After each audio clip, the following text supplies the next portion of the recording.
Weird. We can't all make declarations of hatred at the same time. Hi, everybody. There are dozens of us.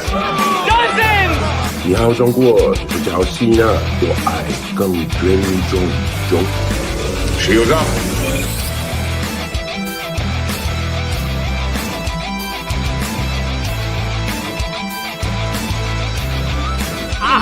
Alson, help me up onto his casket so I can dance on it.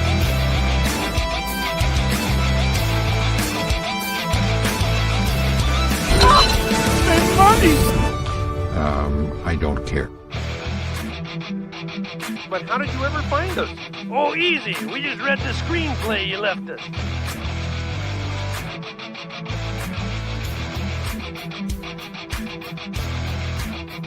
Glove gold! Glove gold! Glove gold!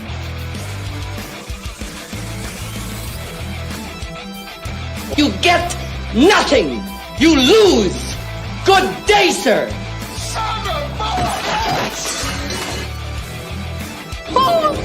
I'll help you. Everything is sexist, everything is racist, everything is homophobic, and you have to point it all out. Just when I thought I was out, they pulled me back in. Huh? Zappuccino. All right, it is Thursday night in Tooney Town, and that can only mean one thing, and I am really sick still. But no, it is time for Tooney Talk TV. Folks, my name is Marvin, and I'm Movie Monster, and my nameplate is still Tooney Town Wrestling from the other night. So let me change that real quick, and boom, that's how the magic is made, folks. Welcome to another fun-filled episode. Well, tonight's not going to be super fun-filled. It's going to be a lot of rage and anger and assorted nonsense. But yeah, guys, as you can tell, I'm under the weather. I have bronchitis, but I am on the mend. I am medicated.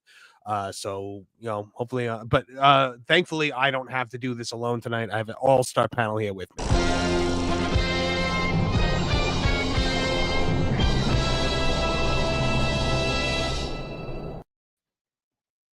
Gav. What's going on, man? I want to die. You know, if you had bailed today and told me to run the ship, I was prepared to play the clip of Little Fit's mother dying. Tell the people what happened to you. Well, I am glad that we didn't have to play that clip. But I'm a little bit better. You know, I went from feeling atrocious to just feeling terrible. So I understand. Yeah. All right. Well.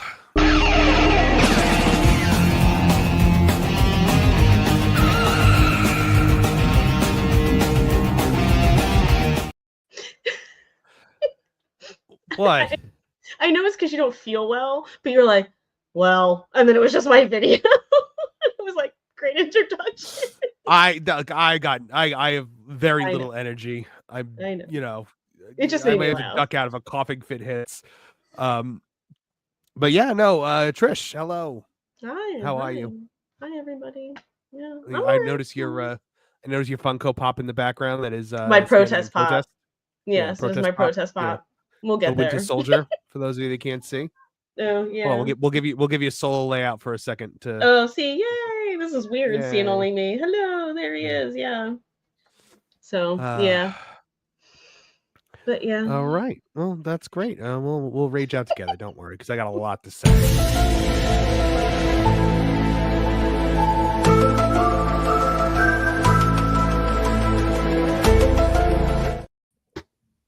Martin Stone is here. Hey, do protest pops taste like Molotov cocktails? Oh wow, that's a good one. Oh my Martin. goodness. What? Yeah, Martin, how you doing this week? I'm doing okay. Sounds like I'm doing better than you are, at least health wise. Yeah, probably. Have you seen Captain America? Why would I do that to myself? That's true. Has anybody but me seen Captain America? No. Protest pop. All right, so I will just be probably maybe Nolan has. I'll see. Well, let's ask.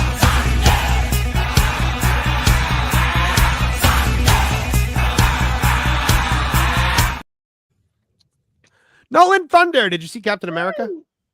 Hello. Yeah, I think I did. I saw it last Thursday when. Oh, wait, no, that was the garbage truck picking up the load for the week. Oh, sorry, that wasn't Captain America. Sorry. Wait, what happened? No one's making a joke. It was just picking up the dumpster. I mean, but don't worry. I know it's been a bit hard the past few days. I'm sorry. But we'll be your healing ointment. Don't worry. Thank you. But did you see it?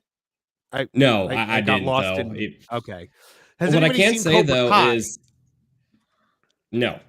Okay, but what I can say is my cousin saw it with a friend of his, and when they went to it, the theater was completely empty. And I'm like, what day this weekend did you see it? Opening day. Well, Disney Springs was pretty packed. I will say there was a lot of people at Disney Springs. But guys, I will say, on FNT, everybody watches the movie that they're going to talk about that weekend if they didn't want to watch it. I'm just throwing that out there. But I love you guys. I love every ill-prepared moment. I'm kidding. I don't actually want you guys to go. I don't want you guys to actually spend money to watch these things. But yeah, Captain America came out. It was not good. Cobra Kai finished up, and my God, was it perfect. So we'll talk about both. I'll kind of explain it to you guys, and you guys can comment, I guess.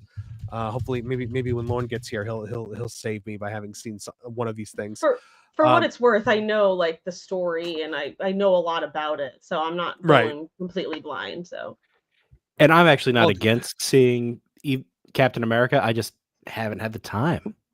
Kev blipped out. Yeah. Snapped out. Yeah. I was too sick to see it, even if I wanted to. If I saw it at the theater when I was sick, I probably would have literally died on the spot. So thankfully, you wouldn't have infected anyone. Yeah, thankfully I saw it before I got sick. Maybe that's what did it. It might have been. No, the convention is what did it. It was festering in me for a week. Nerd flu. The nerd flu. That's what we call it. Jonas was telling me he was pounding emergency. Yeah. All right. So we got some super chats to get to before we get started into the show proper. Let's take a look at what you guys. A BPE sent in $20. Thank you very much, BPE. But there was no message attached to that. So if you have a message for us, let us know. It's a BPE, man. It's the BPE classic. No message. Yeah. Chef Eddie for $5 is a peace offering for Lauren. Get yourself some Uncrustables. We'll share that with him when he gets back in. Tyler Golosinski for $4.99. Finally saw the DuckTales episode with Regina's favorite word, and it made sense for him to say it, and he is my favorite villain of the show. Yep. Absolutely. You saw the Duke Baloney. The Duke Baloney episode of DuckTales. Where he was where Globgold was South African, which was actually a brilliant nod to the original DuckTales comic books, where Flintheart Glomgold was actually South African. They made him Scottish for the cartoon. Really? So, yep, that's what happens, Nolan, when you have showrunners that actually like the thing that they're writing about. They throw in homages and things that fans will like because they are fans and they know what fans want. It's more like carrying on the torch than changing everything that came prior. It's beautiful, and we need more of it. Yep. Tyler Golosinski for $9.99 says, "Finished watching the Spider-Man. I give the show a 9.5. Just think the bad word of mouth is going to hurt the show, just like Star Wars hurts Skeleton Crew. But yeah, you know what? I've watched a couple more episodes, and I am actually enjoying it now. Oh, you know what? I was hoping you'd give it our chance. But that's in the whole, that's reaping what they sowed. Why would anyone want to trust in stuff right now? They're not going to. So yeah, I just assume it's a shame. If it's Disney, I assume if it's Disney, it's going to be crap. So, but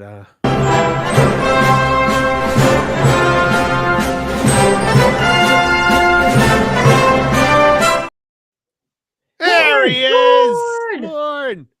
Guys, I apologize. I had to divert because my son had a desperate need for pizza, and now I'm seeing that I have to log in briefly for work. So I'm going to be a little quiet for a little bit while I resolve That's a work fine, issue, buddy. and then I'll be right back. That's fine, buddy. You do what you got to do. All right. So Regina Sharp said, "Oh my God, I totally forgot Tuesday." Yeah, because you weren't there on Tuesday. We missed you. Did I miss the Glom Gold? Glom Gold! Glom Gold! Glom Gold!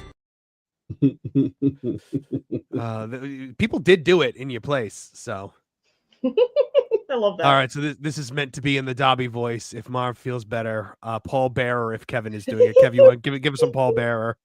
All right. Praise be, Mistress Trish. Yes, here, Mistress of Pop Culture of the Cup. Oh yes. Oh, Wow. Thank you, Tyler. I never knew that was a thing that you could do. I don't think I've ever heard you do Paul Bearer before.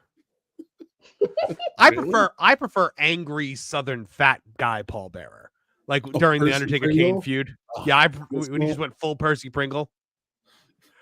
When we screamed about how he was a Jezebel. Oh my gosh! I just processed that. Hold on. Let me do it. I'll do it. Praise be, Mistress Trish is here, Mistress of Pop Culture and Mistress of the Macabre. Pretty good, considering you don't feel well.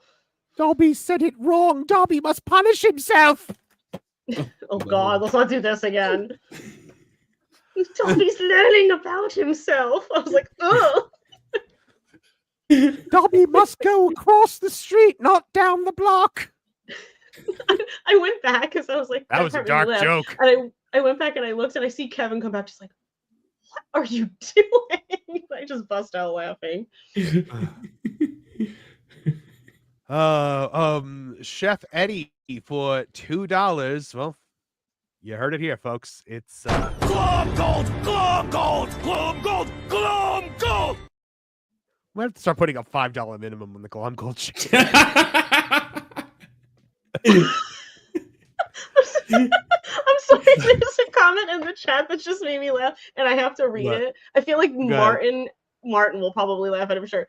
Trish is like the Elizabeth Bathory. Is like Elizabeth Bathory, but she bathes in the blood of Sims. What? Who said that? Should be offended or kind of complimented. Let me go back. I have to have this open in another window. Real Rain 89. Well done, Real Rain 89. Thank you, Real Rain 89. I feel like your gothiness grows in the telling more than in the. Yeah, I never knew you to be goth before. Like, I'm not. I just like black and I like horror stuff, but then like I'll put on Backstreet Boys and like, you know what I mean? Yeah. Right. So Pop you know, yeah. By the way, I'm my own genre, guys. I've gotten. You're not genre guys because that's a whole other show. You're a lost guy. That's right. Yeah. I got to book 7 finally. Harry Potter. I got to the Deathly Hallows. Yeah, I did. And I'm at the part where Creature is telling the story of getting the locket, and I'm just like, my God, this is terrible. That happens after Harry goes and finds Sirius's bedroom and like the note, part of the note. That's after, right? Or is that before? I always forget because I like that whole chunk. Wait, I'm sorry. Repeat the question. When Harry finds Sirius's bedroom, he finds like half of the note from his mom. The letter, like, yeah. Half of the photo. Yeah. Was that before or after that? That's before that. It's before that. Okay. Well, my brain always puts them together, but I never remember the order. Right. John Williams for $4.99 says, "Oh, thank God Marv is in. That's a relief because if Kev hosted the episode, it'd be 3 hours of him listing all 1,001 different ways to kill bears." That sounds fantastic. What's with the oh God? First of all, it'd be 5 minutes tops. We have so much to talk about. Like Maury Povich giving us a zinger on the Twitter today. Wait, what did Maury Povich do? So hold that thought for 1 second. Let me get through 2 more super chats and then we can move on to that. Talagalasinski says 2 of the chosen people go into a bar and they said, "Hey, let's do Jesus Christ Superstar." And they said, "Let's get the queer green black woman to play Jesus Christ." Crickets. Yeah, we're gonna talk about that later. Oh, okay. Hey, Did Marv, you not hear about? Did you not hear about that, Trish? No, so this was. I mean, I can pick up that it's Cynthia Erivo between queer Cynthia green Erivo is black cast woman as and Kevin doing his Cobra Law voice or whatever it is that he always does when we talk about her. She's cast as Jesus Christ. Yeah, in Jesus Christ Superstar. It's a stage version. Now we're just doing heresy, but okay. Marv, do you need me to read these super chats for you if your throat's hurting you that bad? No, I'm okay. I can do that. Ewan Cumia gifted 1 Tooney Town TV membership. Thank you very much, Ewan Cumia. That's doing the Ewan Cumia. He does that every stream too. He does. He's got the BPE and the Ewan Cumia. I always very much appreciate it. Oh my God, Photon Empress made it to the live show. Huzzah! Huzzah to you, Photon Empress. Welcome. I'm so glad you're here. All right, guys. So, Kev, what did Maury Povich do? So, there is a spicy content performer by the name of Bonnie Blue. Oh, I know this person. Yes, I know this person who decided to indulge allegedly 1,000 gentlemen. You know, like Amanda Kruger trapped in the 1001. Yes. And just a couple of days ago, she announced that she was with child. Is it Elon? Maury tweeted today. Of course, I'm sitting this one out. That's fantastic. That is fantastic. I love that. Gosh, I'm trying to figure out where we're going to start here today. At the beginning, I hear it's a very good place to start. I knew you were going to do. I don't know why I knew you were going to do that because you've literally never quoted The Sound of Music to me before. Because it's one of my favorite movies. You probably remember that somewhere in the recesses of your brain. Maybe. Hold on, I'm just trying to pull the. See it in my memory. So do we want to start with something funny or do we want to start with Rachel Zegler? Funny. Yeah, I'm feeling kind of jokey. It's a little funny. We're all saucy right now.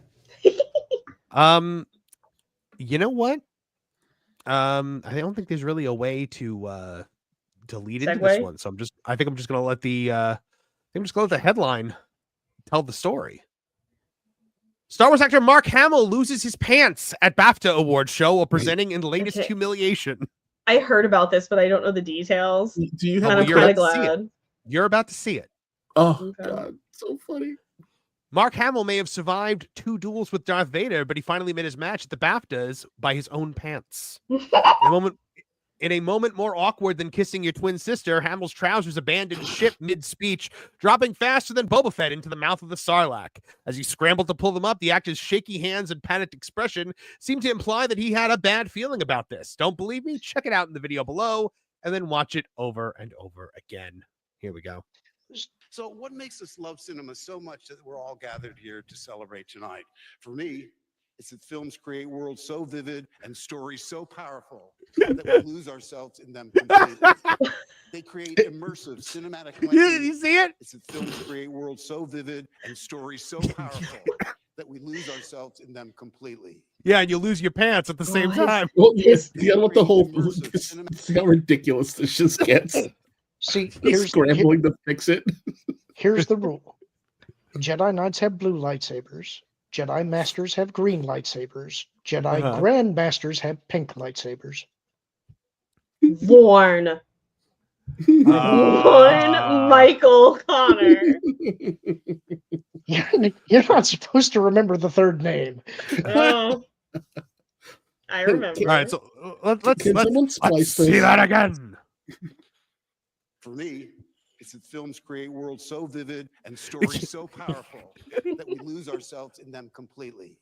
Watch him scrambling to put his shirt back in. Landscapes that feel alive, whether they're set here in London or anywhere. You know what though? Good on for him for carrying on and still giving the speech. You know, that actually takes some self-discipline and control. So I got to give him credit for that. It makes him look like he's doing something filthy underneath that podium.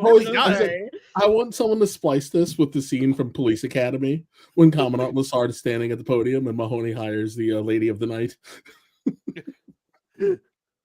Oh my gosh, it is that. It's how many times does Mark Hamill have to be publicly humiliated?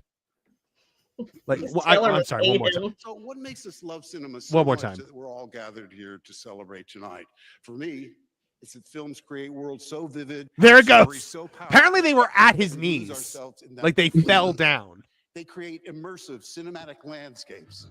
I mean, I guess the good thing is he's losing weight, which means he's getting healthier, right? Who went to the long shot though? I know, help a guy out. Yeah, like they did no favors there. Clearly, someone who was upset about the issue with the grandkid. The cameraman was like, "Is this the new Hollywood humiliation ritual?" Oh wait, no, it's not. Okay, pan back close. Whoever it is friends with his tailor because his tailor hates him. Mario Nawfal wasted no time delivering a forceful blow on X, saying the man who lectures America on politics can't even keep his own pants up. The force wasn't with him this time. Indeed, the man famous for battling the Empire was thwarted by a faulty waistband. Witnesses, including Timothy Chalamet and Ariana Grande, watched in disbelief as Hamill's dignity took a nosedive worthy of a TIE fighter crash. Hamill tried to pull them back up without too much fuss, but as a wise person once told him, do or do not. There is no try. I had a lot of fun with this one, guys. I can see that. It's a very well-written article. I'm surprised you haven't. Surprised you haven't gotten in a Guyver reference since the artifact was called the Unit. Lord, you got me, Martin. That's a good one. I'm sorry. There's nothing funnier than somebody's pants falling down. Someone falling. Like when I guarantee I'm a you, in the sucker future, for he's that. going to be wearing suspenders. I mean that. Oh no! Going forward, that's what you got to do in this situation. He needs old man. Why wasn't he already? Well, honestly, I mean, all jokes aside, if I had to bet, I think Kevin's right, because back in the day, he was carrying quite a bit of weight. If this wasn't a rented tux, this may have been an old one that he had, and he's lost a lot of weight. He may have miscalculated. Should have gone to a talented. I mean, honestly, you're going to be on stage presenting. Like, and you know what? Suspenders are the classy thing to go with a tux or a nice suit, anyways. But like a belt, maybe? If you're really desperate, just poke the extra hole in the belt and get through the night. Yeah, right? We've all had to do it. You could even pin the back. Nobody would really know. You know what I mean? Because you're looking at him this way. Well, there's a possibility maybe he did, and it just broke or Didn't hold, lost it. You know, there's all kinds of things that could have happened, but whatever the case, definitely embarrassing. But I got to give him credit. He tried to play it off like a trooper. He kept going, and think of how much worse it could have been if he hadn't had the wherewithal to keep the show going. You know. Oh gosh. Somewhere Larry Next award show, he'll I just show up told in you. sweatpants. That's a serious event too. It was the BAFTAs, right? It was. BAFTAs. So it's not like it's one of those things where he could kind of like acknowledge it, be funny, you know. No, it wasn't like not the right environment for that. Awards. Yeah. It's just so funny how he like since the election he cannot go 2 seconds without, like, anytime he makes a public appearance he has to just put his foot in it or you know, do something to embarrass himself. Speaking of embarrassing, did you see Stephen King came crawling back to Twitter today? No. Yes. Yeah, he was like I'm back. Who missed me? And everyone was like, no. Crickets. Like he made a big deal about, like, he did the whole like, oh, I'm leaving post. I guess he wasn't getting too much engagement over there on Threads. Him and James Gunn, the only two people that use Threads. Just two of them talking to each other. Mm-hmm. Did So you a new see Snow White. Did you see the picture that James Gunn posted today? By the way. Yes. Yes. Was it Nolan? Send it to us. Somebody put it. Yeah. Of him with the Dark Lord. The Dark Lord. Okay. Show the people. You say his name fine. plenty. Yeah, wait, hold on. Let me share it. They say, stupid keep thing. your friends close and your enemies closer. There it is, James Gunn. Always a pleasure catching up with my friend Zack Snyder, consummate filmmaker and doubly consummate storyteller. And I now officially have no hope for the DC universe. We're officially, and now I want it to fail. Listen, that's just something you say. He could just be nice. Come on, come on. It is the classic thing to do. I always do love to jam it in there and remind him that James Gunn said that the origin sequence in Guardians 2 was directly inspired by Zack Snyder. Ugh. Wait, which sequence in Guardians 2? Ego's origin. How was that inspired by Zack Snyder? Because of how he told the origin in Man of Steel. He said he simplified telling a giant exposition dump, which is ironic because Zack Snyder just swims in an exhibition pool and gets lost a lot of the time. But the Let's Man not of Steel, forget Zack's enormous ego. Ugh. How can we even forget? Speaking of enormous egos, Rachel Zegler is in the news again this week for a couple of reasons. Oh, I missed there's her a new so much. There's a new Snow White trailer, and it has faced a new wave of backlash. Crazy? Why would they put another one of these out? I honestly don't understand why they put another trailer out. It's insane. All right. It's insane. And I actually have to check because what we have in this hold on, where's the most recent trailer? Oh my gosh. Like all of the troll videos about the trailers are in here, are like the first things that pop up when you Google Snow White trailer. Okay, yeah, that makes sense. All right, so let me find the article again. Okay. Disney's live action Snow White remake continues to face relentless criticism. His latest teaser trailer, released over the weekend, has only fueled the fire. The newest teaser trailer earned 1.7 million views, but was met with an overwhelming negativity, garnering only 5,300 likes compared to a staggering 81,000 Snow White dislikes. Let's update that for you guys right now. We are now at 1.96 million views with 6.1 thousand likes and 145,000 dislikes and dislike. Oop. And switching back over to here. Obviously, been fighting an uphill battle for a while. This movie is absolutely cooked. They are predicting a $60 million opening weekend, which is going to be disastrous for a movie that reportedly cost $300 million. How long do you think it's going to take before Disney starts shutting up about it? Like they get the hint and they just act like this never happened. Yeah. I wonder if we're going to get another situation like we have with Brave New World, where Disney's claiming they did no reshoots. Yeah, and didn't spend nearly as much as we all know they did. Right. Where do they get the balls? Like, where do they get the balls for that? I think everyone's stupid. That's where. Yeah. I was like, are you stupid or do you think we're all stupid? They think it's both. It's both, really. So the dislikes aren't the only thing we noticed about this trailer, because over on That Park Place, we reported exclusively Disney has slashed the screen time for Rachel Zegler in the new Snow White trailer amid mounting backlash. So a comparison of the December 3rd and February 14th trailers show that Zegler's screen time was cut by nearly half, a move that appears to reflect Disney's response to the overwhelming negativity surrounding the film's troubled star.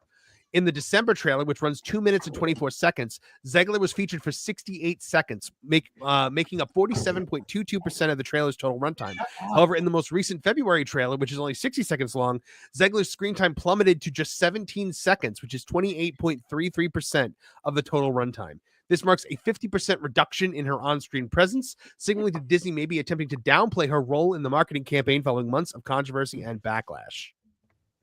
What do you guys think? Think there's something to that? That was, by the way, that study was done by the one and only Vash Sky, who is a true testament to his art. He chopped the trailer up and took all the Zegler scenes out and saw how much of a difference there was. So, what do you guys think? I think it's hysterical that they're cutting Snow White out of a trailer for Snow White. I mean, Yeah. I still think people are loving to hate this more than they really hate it. I don't think people, but I don't. They less and less people love to hate. I think the best thing that happened for it was that the songs that came out of the trailer comments. If I saw this movie on a plane, I would still walk it's so out. funny. It's so there's three of them. Mirror on the wall. Yeah, I've watched all three of them. I play all three of them like back to back to back. Yes, they're great. Usually while writing articles about Rachel Zegler.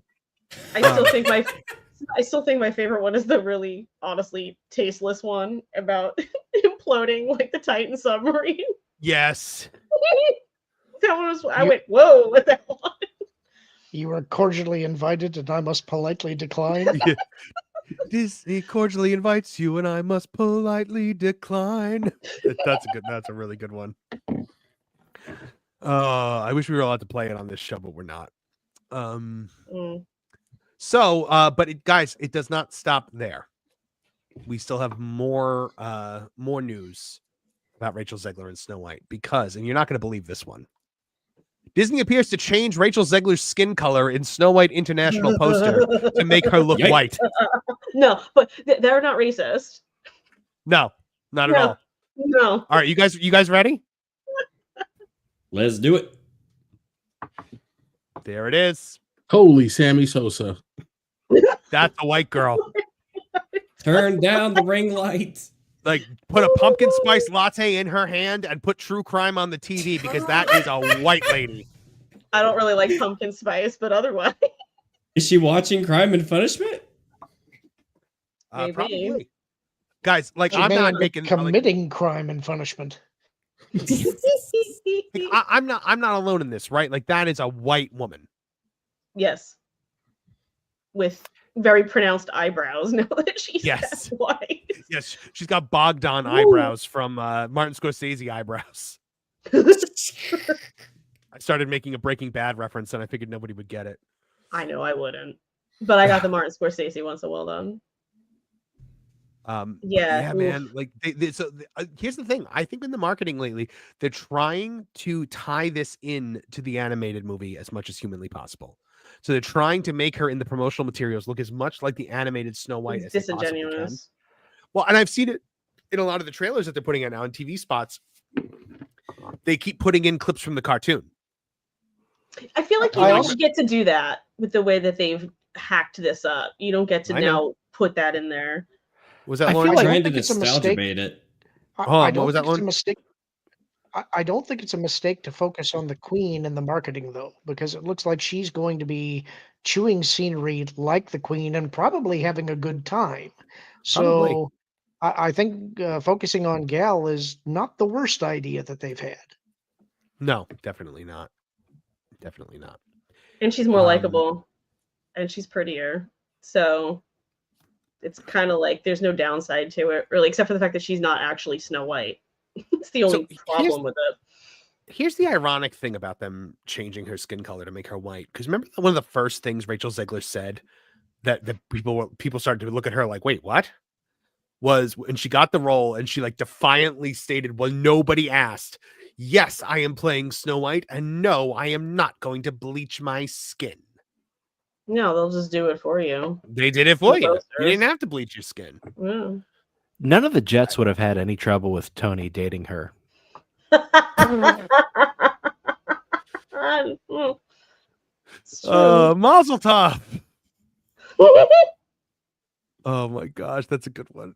I think I did include a picture of Maria. Yeah, I put a picture of Maria in here. Did anybody actually watch that West Side Story with her? But it's like the night of me saying I protest movies. I protested the crap out of that movie. I was like, this is so wholly unnecessary. I don't care that it's Steven Spielberg. This is actually arrogant to think that you can remake this and in any way make it better. No, I'm not watching it. I know. She is definitely no Natalie Wood, unfortunately. Yeah, but Natalie Wood was no Puerto Rican, so.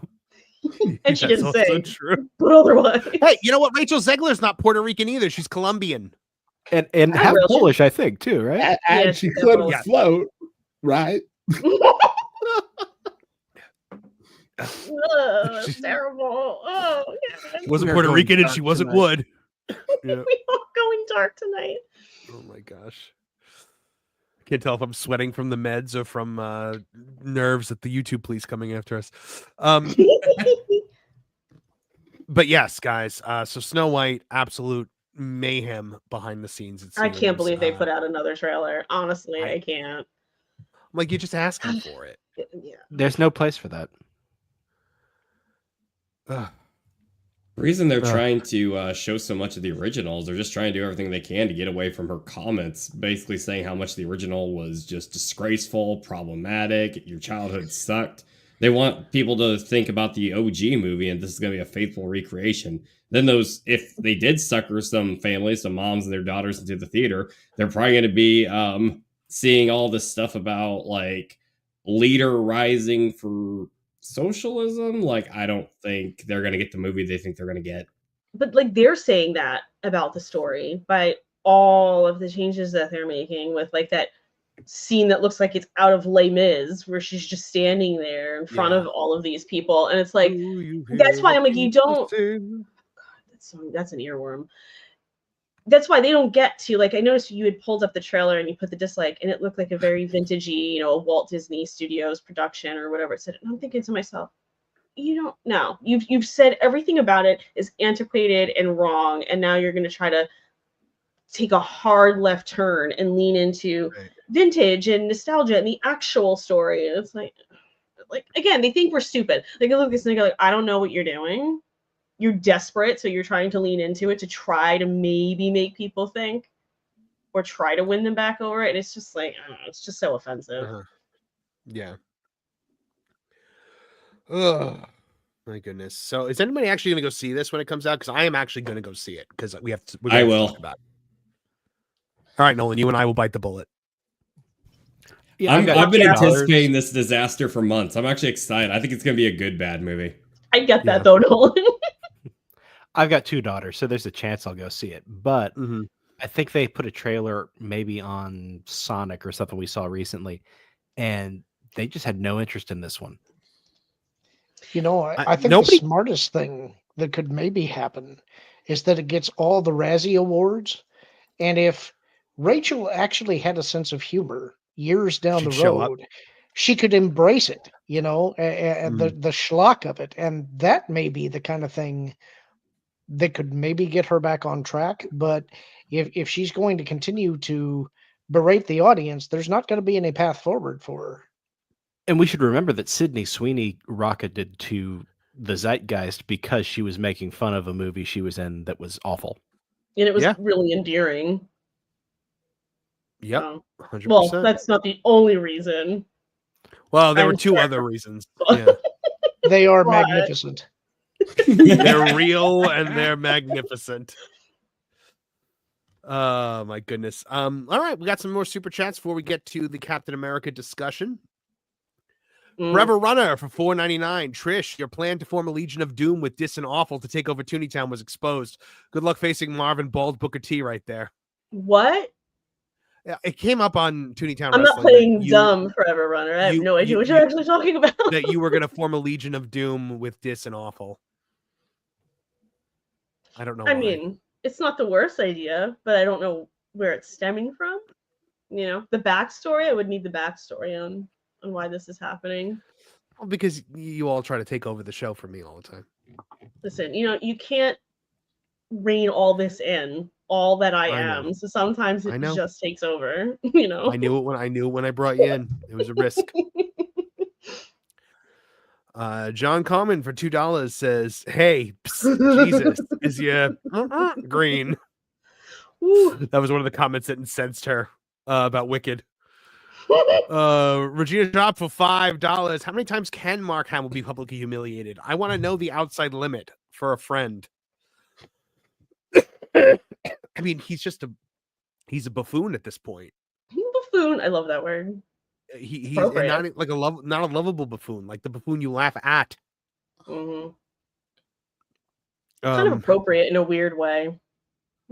Liquid Fox for $5 Canadian. Since you couldn't stream last night, I'll put the joke here. Why does Batman always win at poker? He always gets the Joker. Glad you're feeling better. Thank you. Yeah, I had to cancel the game. I had to cancel the game stream last night because I was like, as bad as I sound now, last night I was 1,000 times worse.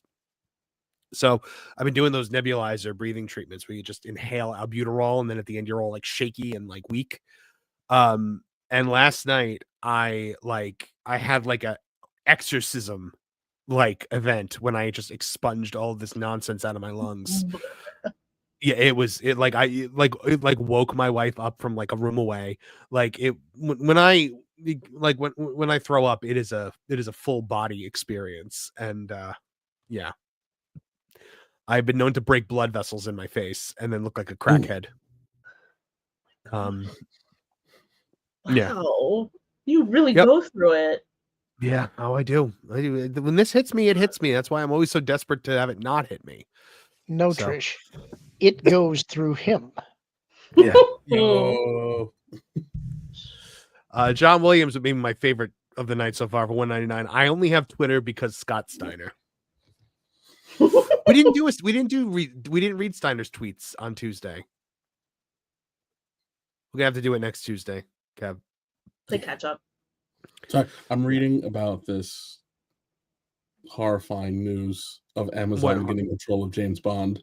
Oh, we're gonna talk about it. We'll talk about that next, actually, then, if you're already looking at that. John Williams for $4.99 says, to be fair, both Zack Snyder and James Gunn worked together on Dawn of the Dead remake. Both were early in their careers for Hollywood. Yeah, I mean, I get it. They're friends. Whatevs.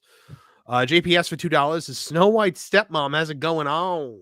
Snow White's mom has got it going on. Sorry. Aubrey Crown with 5 Tooney Town TV memberships. Thank you very much, Aubrey Crown. That's very generous of you. 5 Tooney Town TV memberships. So congratulations to everyone who got those. And John Williams for $1.99, power to the $1.99, says Sydney was apparently tricked into doing that role. How? Who cares? I think they told her it was an MCU movie. They said it was like her agent put it up to her like it was a Marvel, like a big Marvel movie, and it was a Sony movie. So Actually, I take that back. I do care because if I can find the method to trick her into doing something, give it to me. Yeah. Score one for alcohol and poor. Would you go get a bottle of water or something? You're parched over there, Lauren. He's prepared. Tyler Golasinski for $1.99 says Mirror Mirror Volume 4 critic review song is coming. So I can't wait. Okay. I can't wait. Well, there's a new trailer. I got a whole lot of new comments. I think they're getting engagement and comments just based on the fact that they keep making these songs. Wouldn't it be funny if they made more in the YouTube monies than the movie does? Yeah. I mean, it seems possible. It definitely seems possible. Forever Runner for $1.99 says Marv gets it, Trish. You hijack the chat weekly. Oh, is what I'm doing, hijacking the chat, because I can easily not hijack the chat. If that is how the chat feels, I can just ignore them. If that's how that feels. It's up to you guys. No, I like that you hijack the chat. Excuse me. I see an empty seat where Marvin once sat. There's a troll in the chat. What? Oh no! I see it. Oh no, I see it. A troll in the chat. Well, he's right about that one. Whoa, you've gone too far, Culture Casino. I need to give you a timeout for that one. Really? Because I think he needs to come in here and explain himself. Yeah, I think you better come in here and explain yourself, Culture Casino, because that's actually how you feel. I would want to know why you feel that way. So I am going to send you a link, and if you're able to come in, then you come in. Hey, are we going to talk about the Zendaya rumor that made me immediately think of Martin when I saw it? Which Zendaya rumor is this? There's always a Zendaya rumor. That she's going to be Mara Jade. No, No, no, no, no. It's gonna be who? Mara Jade. Who's that? In Star Is that a Wars. Star Wars thing? Okay. The screen is shaking. Release it. Release your dark feelings. Why are you losing it over there, Lauren? Yeah, go ahead, Lauren. No, it's fine. I forgot that you don't know anything about this, so I'll bite my tongue and I'll be quiet. I was Mara wondering Jade. if that face was at me. I'm like, why are you so shocked over here that I don't know who that is? Come on now. It's Luke Yeah, this is Skywalker's the- wife. Yeah. Well, now I know, Lauren. Okay, now I know. It's trivia night. I didn't say anything. I cut you slack. I remembered at the last minute. No, this one's Knowing real. is half the battle. This one's real. The culture just shared. Will Smith has shared that Hancock 2 is in production and Zendaya is going to be in it. Oh, that's real? That's real. What? Why are we making a sequel to Hancock now? Well, because Will He Smith needs Will nothing to Smith make him need- more popular, and partnering him with Zendaya will make him more popular by because comparison. Because Zendaya is so popular, or because people will like him because they don't like Zendaya. Can I ask you guys a question? People like Do you guys actually dislike Zen?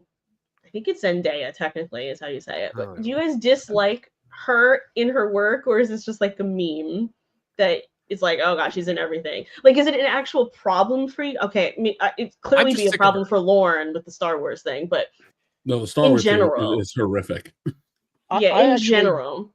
I actually don't dislike her, but I do think that she's a bit overexposed. I don't think that she needs to be in everything, which it seems like she kind of is right now. For instance, if I was going to pick somebody to be in everything, it would probably be Sydney Sweeney. I thought you'd pick her to be in nothing. No, she's a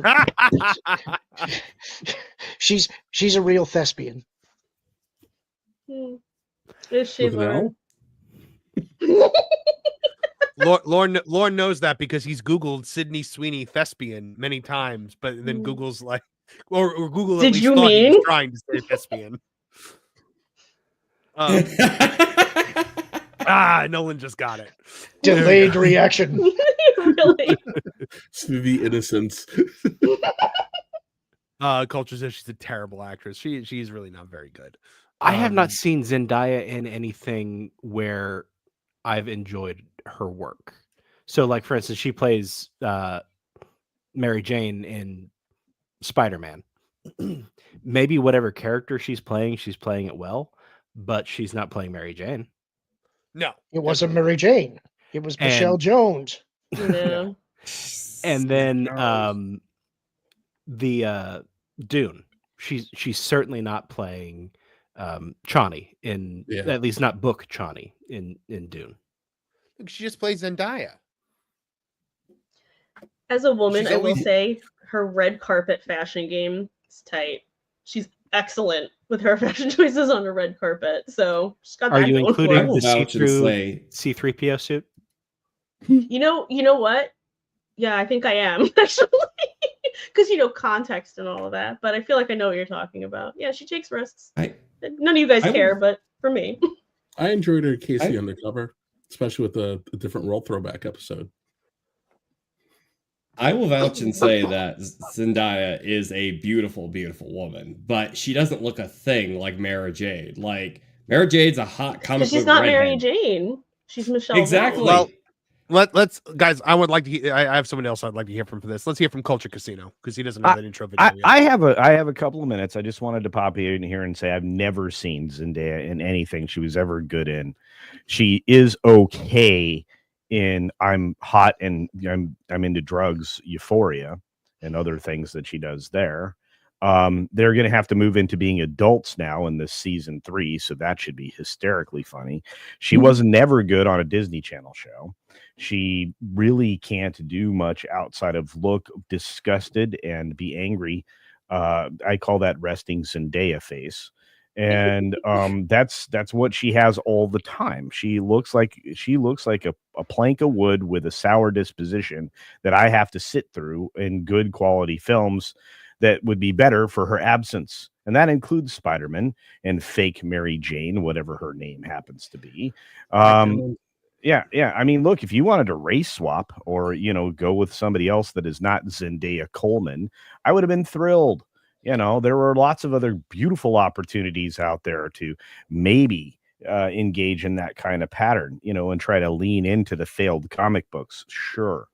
But even that didn't work because, you know, they had to go with some good stories and not the garbage they'd been punishing us with in the comics. She's always left me wanting. Her most recent effort at trying to be a serious character was Challengers, which was vomit inducing. You know, and it tried to push the idea of a throuple. I mean, you know, maybe only once, but hey, we had to get down and dirty with some, you know, just barely out of teenage years, adult people, or at least that's how they were presented. And Zendaya was egging the boys on all along.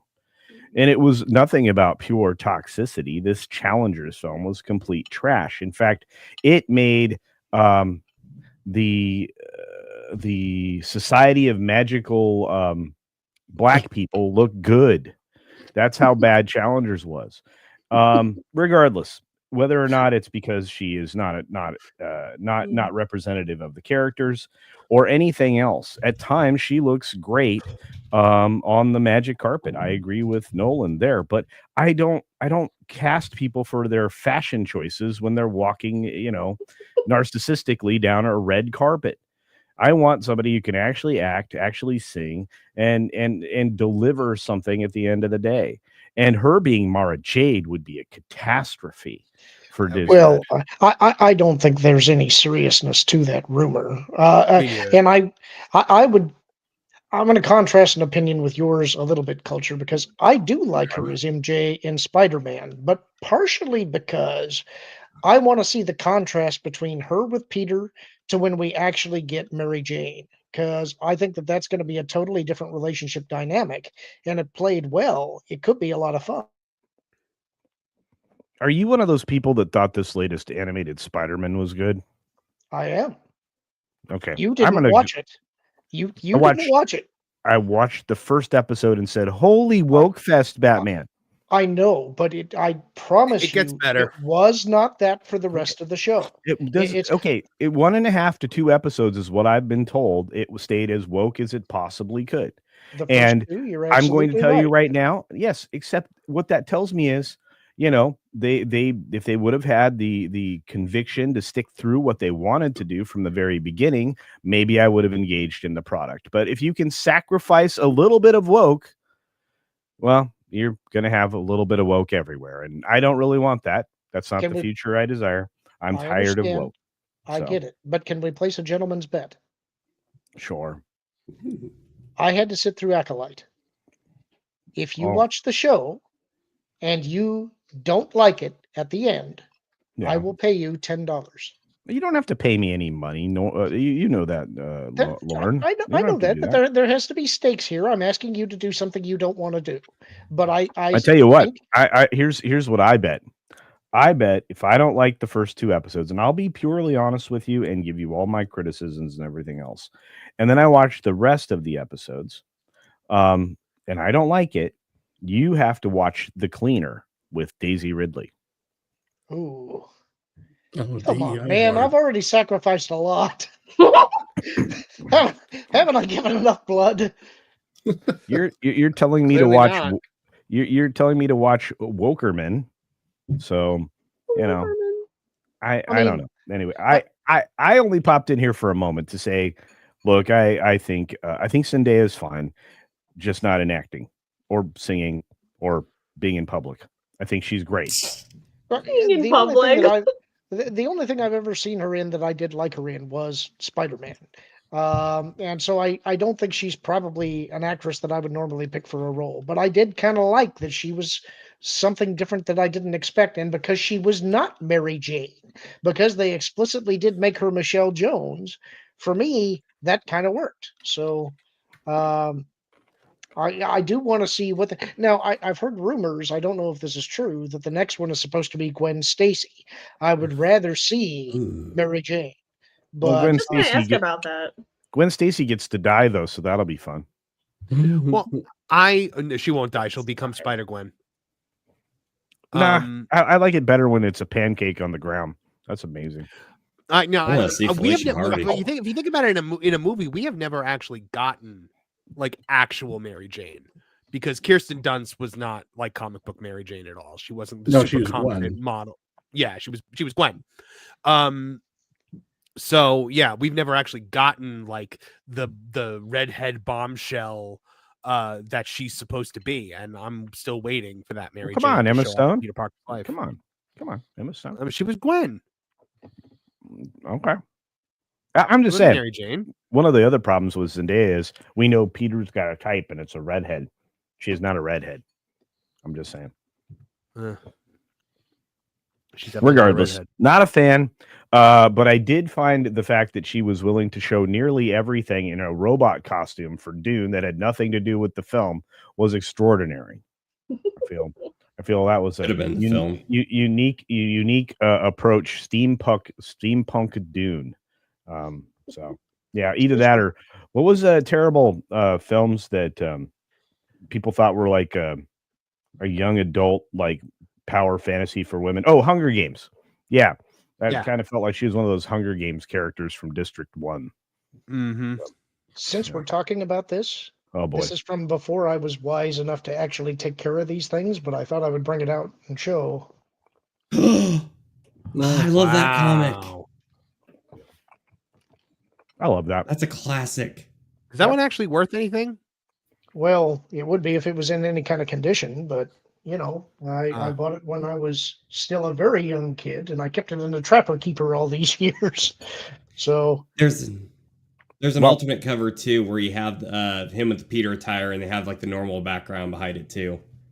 All right. Well, I wish I could stay, but I'm supposed to be a meeting in 1 minute. So, all right. Well, thank you for popping in, buddy. Thank you for bringing me in to tell you that Cobra Kai is terrible. It is not. Take it back. There were moments it was terrible. There are no moments where that show was terrible. It was good for the entire thing. Did you see the CGI? I forgave it. I forgave it because it showed me something that I wanted to see the entire time. I didn't want to see that. I was okay with it.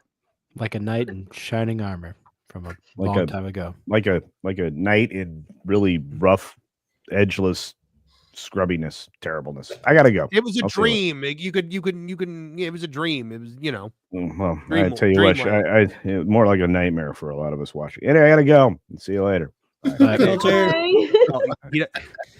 doesn't have an intro video, but he doesn't have an intro video, but he does have an exit video. Goodbye, Gandalf. Lauren, when you're pulling up the comic there, for a second I thought you were showing an ad for the Canon Films Spider-Man. I was about to get really hyped. I got a couple other fun ones over here too. Give me just a second. I do have to say, I wish that movie came out because I want to live in a world where Doc Ock has a catchphrase that's okie dokie. Okie dokie. I like him. He says okie dokie. Wait, Doc Ock was supposed to have that? Yeah. Yeah. Oh, yeah. Have you ever read about the Canon Spider-Man? It is fantastic. But yes, one of the main takeaways was that Doc Ock was going to have a catchphrase and it was going to be okie dokie. And I think was that the one written by what's his name? James Cameron. Cameron, yeah. Yeah. And you know how in the early his final words were going to be okie dokie. Oh wow! You guys know how in the early stuff for Spider-Man 2002, when Doc Ock was supposed to be in it, it was talked about how Doc Ock might have been trying to track down Mary Jane by like ripping out her spine so he could like heal himself or something. Now I'm picturing like a gruesome scene like that, and he's like, okie dokie. Ewoks. Yeah, hold on. We got to take a look at what Lauren's got here. Lauren, show Ewoks. Oh, that's awesome. And you know what I love about some of these old things is the ads. I really love looking at the old ads. Look at this. Yeah. Do you remember these things? I do remember those.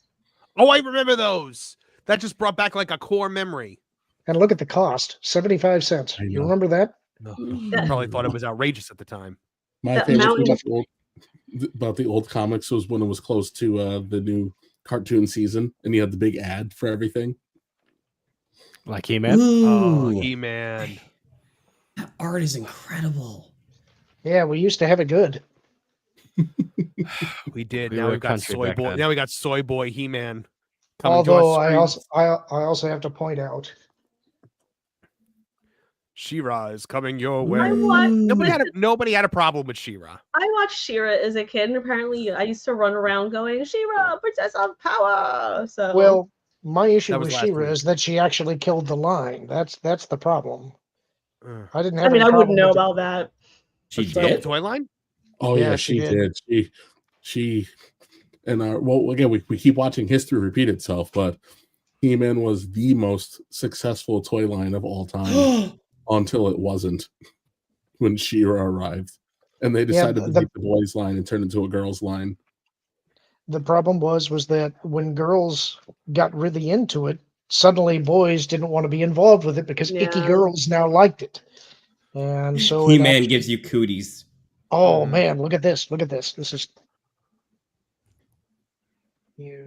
Thought you were going with the Jetsons. There we go. not just the Jetsons. Look at that. Oh, Galtar. And his golden axe. Wait, sorry. Anyway, I'll stop geeking out about old comics. I just thought you guys might get a kick out of seeing those. Here's something else you might remember. Remember when we used to have these? Letters to the editor? He wants me Yeah. the way box is spelled. Oh. That's so cool. That's so cool. Look, I never watched He-Man. I never watched the cartoon really as a kid, but I even had toys. That's every kid had that. Every kid had the He-Man sword, where when you actually swung it, it made a clang. Loved that thing. Years later, we came across a buddy's Stinkor toy from the He-Man line. Nice. One, it still smelled. And what it smelled like was patchouli. Oh. I love the fact that was the action figure's whole action feature was it smelled bad. That's genius. Yep. Oh man. Oh, it's Better than terrible. Fisto. Man. Stinkor with dirty hippie action. All right, so Kev hinted at this one, so let's talk about it. Amazon has wrestled control of James Bond away from the Broccoli family as Jeff Bezos asks Instagram who the next 007 should be. In a move that has sent shockwaves through Hollywood, Amazon MGM Studios is officially taking creative control over the iconic James Bond franchise. For decades, the world's most famous spy was carefully shepherded by longtime producers Barbara Broccoli and Michael G. Wilson. Now that era has come to an end as the franchise falls into the hands of Amazon, the company that made Rings of Power. A new joint venture gives Amazon MGM Studios the power to decide James Bond's future, though Broccoli and Wilson will retain co-ownership of the IP. Yet this shift marks a significant change. For the first time in the franchise's 60-year history, its creative direction is no longer under the ironclad control of the Broccoli family. So, guys, what do we think about this? Not good. Not good at all. So I only half heard that. How did they wrestle it away from the Broccoli family? What happened? We don't there? know. We don't know. Amazon just came out today and was like, guess what? We have control. And, and Barbara Broccoli issued a statement where she was like, oh, we are so excited for this new, this new era of James Bond under the leadership of Amazon. And I'm like, lady, you called these people effing idiots like a week ago. So you said you wouldn't let Jennifer Salke make decisions about James Bond because you said, quote, I will not let temporary people make permanent decisions. Were they under the umbrella of MGM? Yeah, they were. MGM was the distributor. So that's how it happened because Amazon owns MGM. So it's just that they basically put their foot down. But you know, I'm pretty sure that the agreement with MGM was that the Broccoli family could creatively controlled it, so that I think that agreement stood. They had creative control over it. That's why nothing was happening because they couldn't agree. Now James Bond is in the hands of these network executives that said, and I quote, "I don't think James Bond is a hero," which had incensed Barbara Broccoli. I'm a huge James Bond fan. I've seen them all. I've seen Never Say Never Again. He's one of my favorite fictional characters. I just don't. This could be where Amazon redeems itself. Maybe. Possibly. But I don't trust it to the people who made Rings of Power. They no. Every once in a while they do something. Yeah, Reacher is good. Jack Ryan was pretty decent. So they can do action, they can do guy stuff, but what they did to Rings of Power was desecration. This woman right here is the problem. She is the problem. That's Jennifer Salke. She looks like old Galadriel. Abrams. Yeah, she's J.J. Abrams' disciple, Jennifer Salke, and she's the head of Amazon Prime Studios. And she is the, she's the creative mind behind all of this. It's not good. It's not good for fans of James Bond because, now we're going to get this interpretation of James Bond that, we're all going to hate.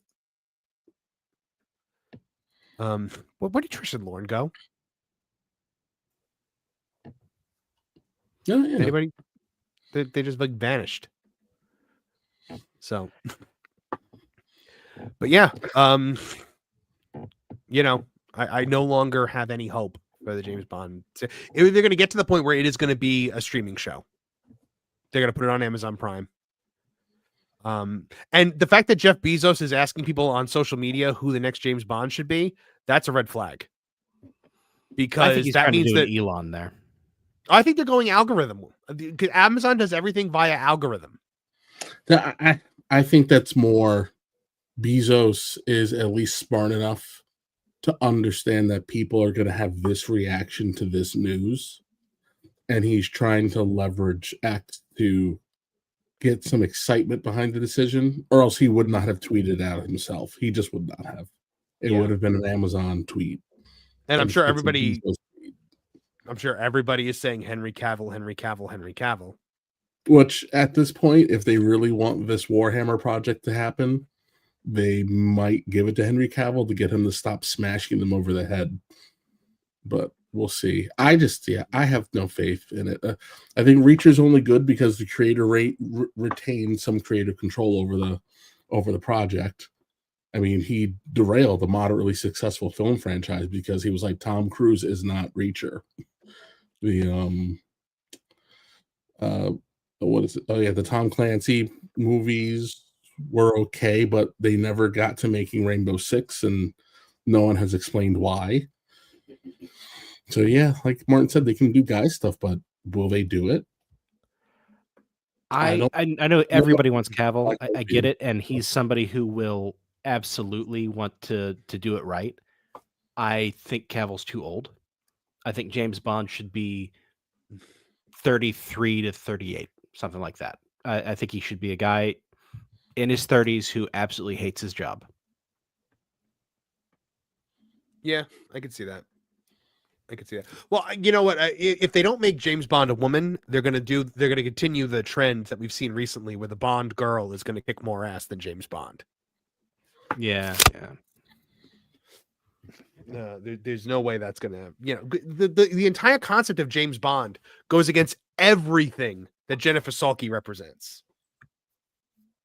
The Hollywood that she represents, because he's before her, we were supposed to get a Conan.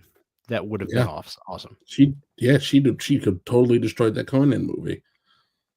Who was supposed to be Conan series? And Amazon's attempt at getting He-Man. Who's making the He-Man movie now with the soy boy He-Man? Jared Leto as Skeletor. I don't remember. I don't know. I'll find out. I remember after Netflix lost it, but it's still kind of the Netflix script, but I don't know who got it.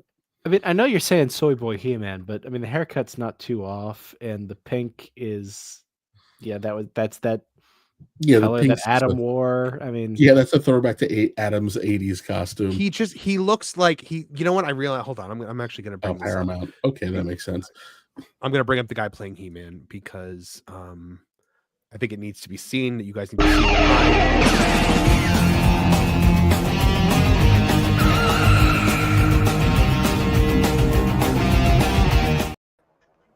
Really? Why am I flipped?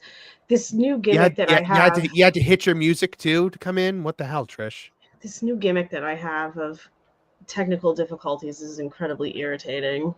And I do not know why I am flipped right now, and it is jarring me completely. All right, so Kevin, to answer your question before Marvin switches here, it's Amazon MGM who's distributing it. Oh, okay, so it is Amazon. All right, well, they made He-Man into Baby Huey. That boy looks like Baby Huey. Tell me I'm wrong. Yeah, that's not a great picture. I still think he looks tougher than the current Superman.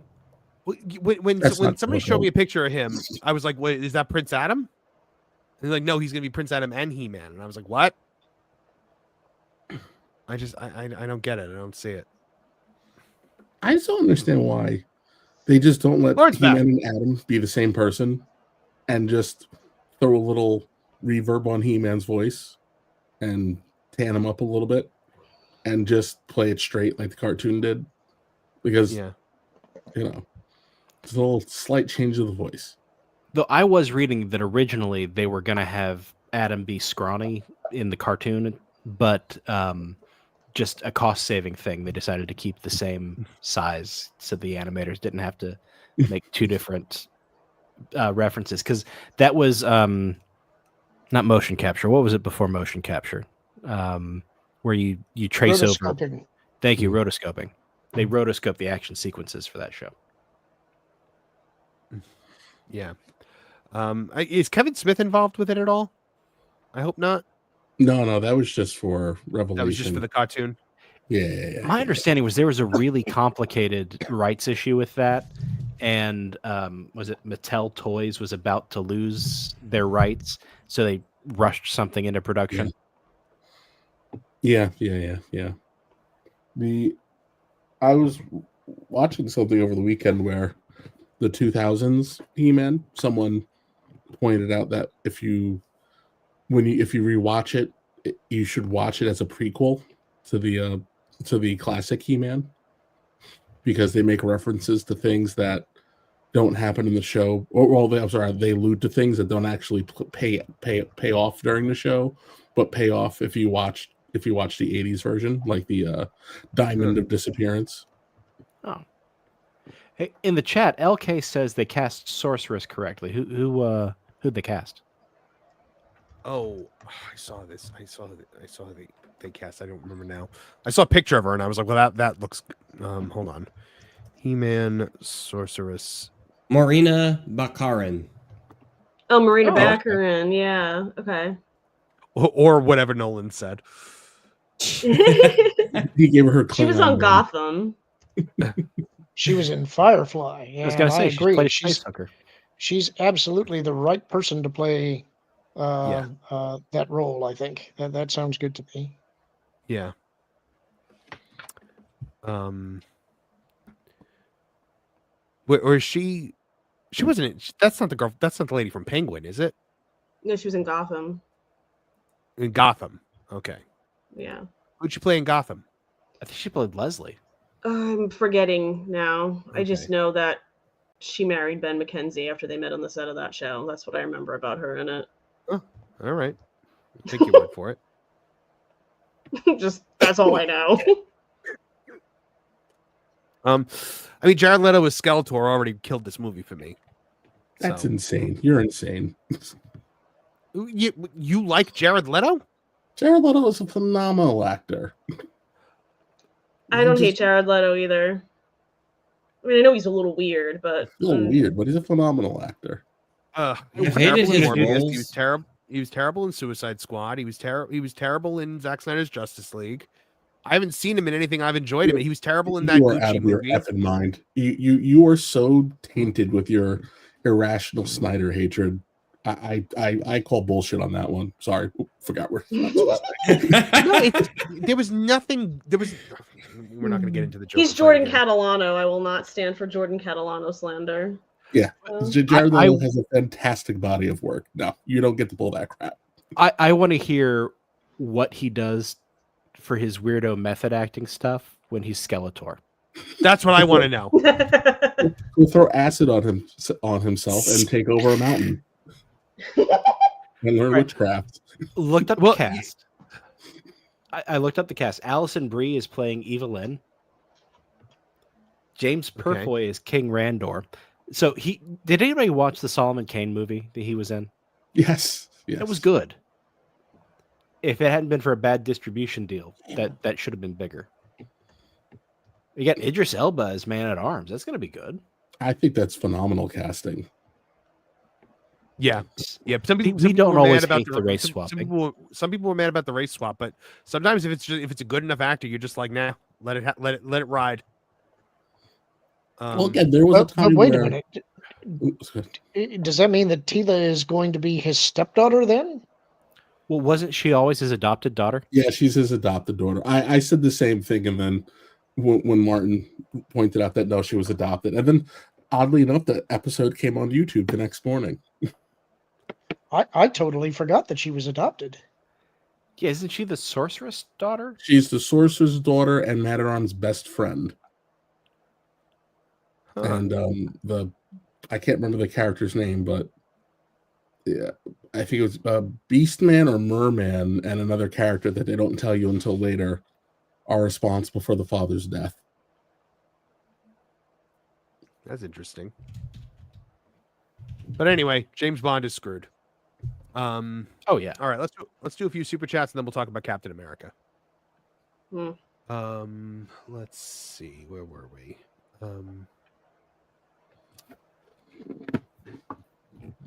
Okay. Hold on.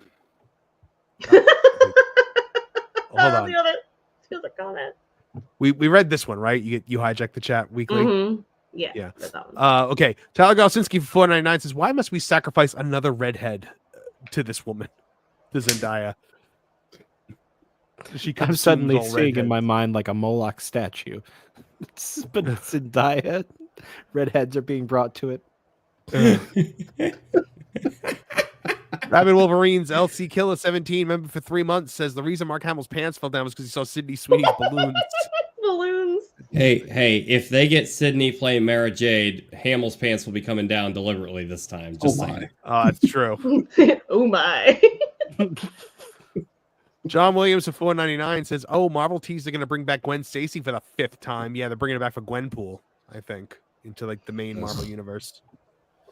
So that'll be played. They're resurrecting Gwen Stacy proper for some bizarre reason, even though there is a perfect Gwen clone that has been running around continuity since the Clone Saga. So you technically should not be bringing back Gwen because Gwen already exists." John Williams, member for 3 months, says Peter was shown to be more into blondes than redheads. That's not fair. There's just more blondes around than redheads. Yeah, that's true. John Williams, $1.99, says the networks didn't want She-Ra. They fought it. So I believe that. I could see network executives not believing in that. Now it's all they believe in.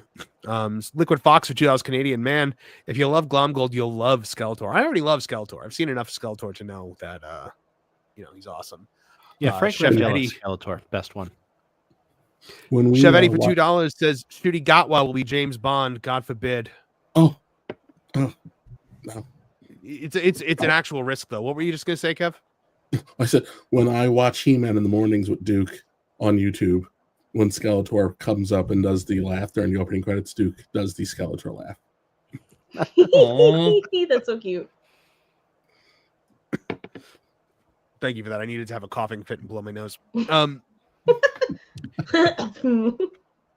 Cummin, member for 3 months, says, "Ooh, Yasuke Bond and Penny now." Regina Shop for $5 says only one person could play James Bond, Cynthia Erivo. Yep, I agree. Oh, wait, no. Glom gold! Glom gold! Glom gold! Glom gold! Gotta play. What were you saying, Kev? Frederica Krueger. Yes, Frederica. John Williams for $4.99. Remember, one of the rules the owners had for Casino Royale was that they had to keep the "bitch is dead" line from the book. So, look, say what you will about Barbara Broccoli and her creative decisions over the last couple of movies, but she did always look out for the franchise in certain ways. Like she had certain rules. Bond can never shoot first. A whole bunch of rules that she always insisted that had to go into every script.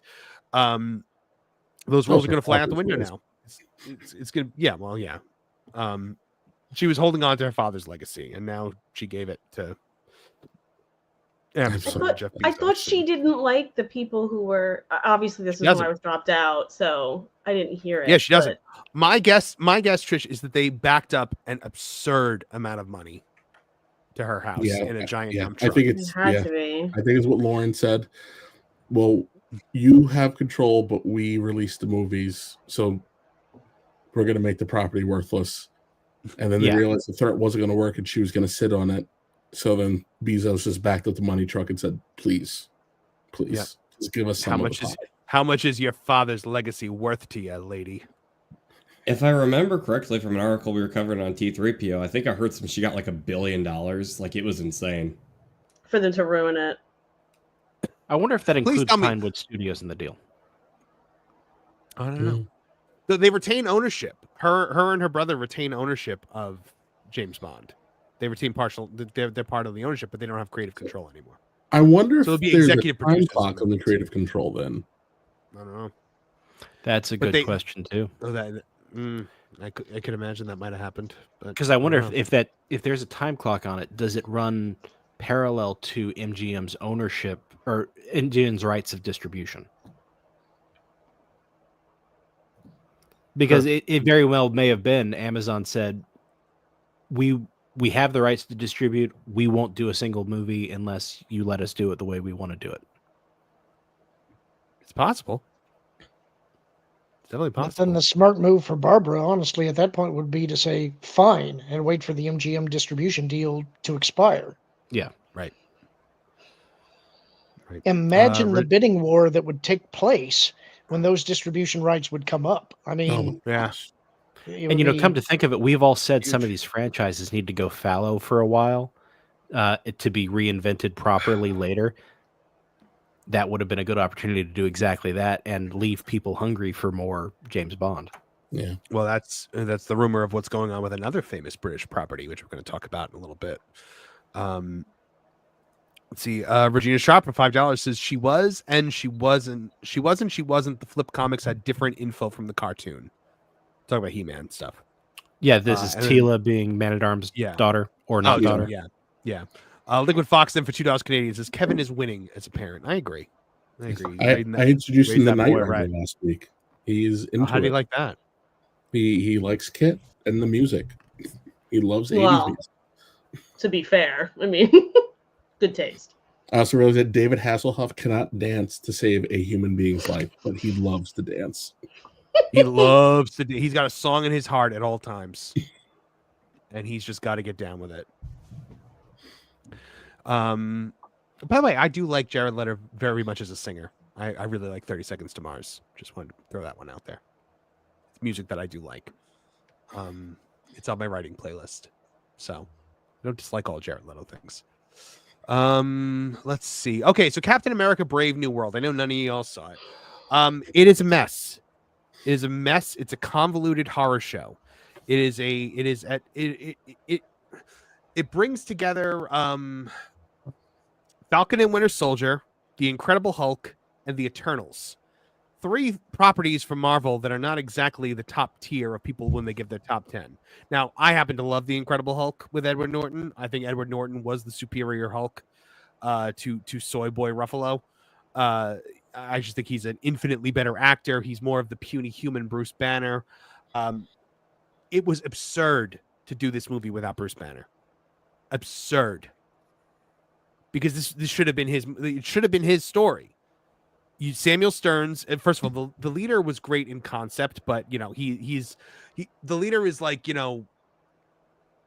he sees all the mathematical equations to determine the probability of things happening, and he's almost always wrong in this movie.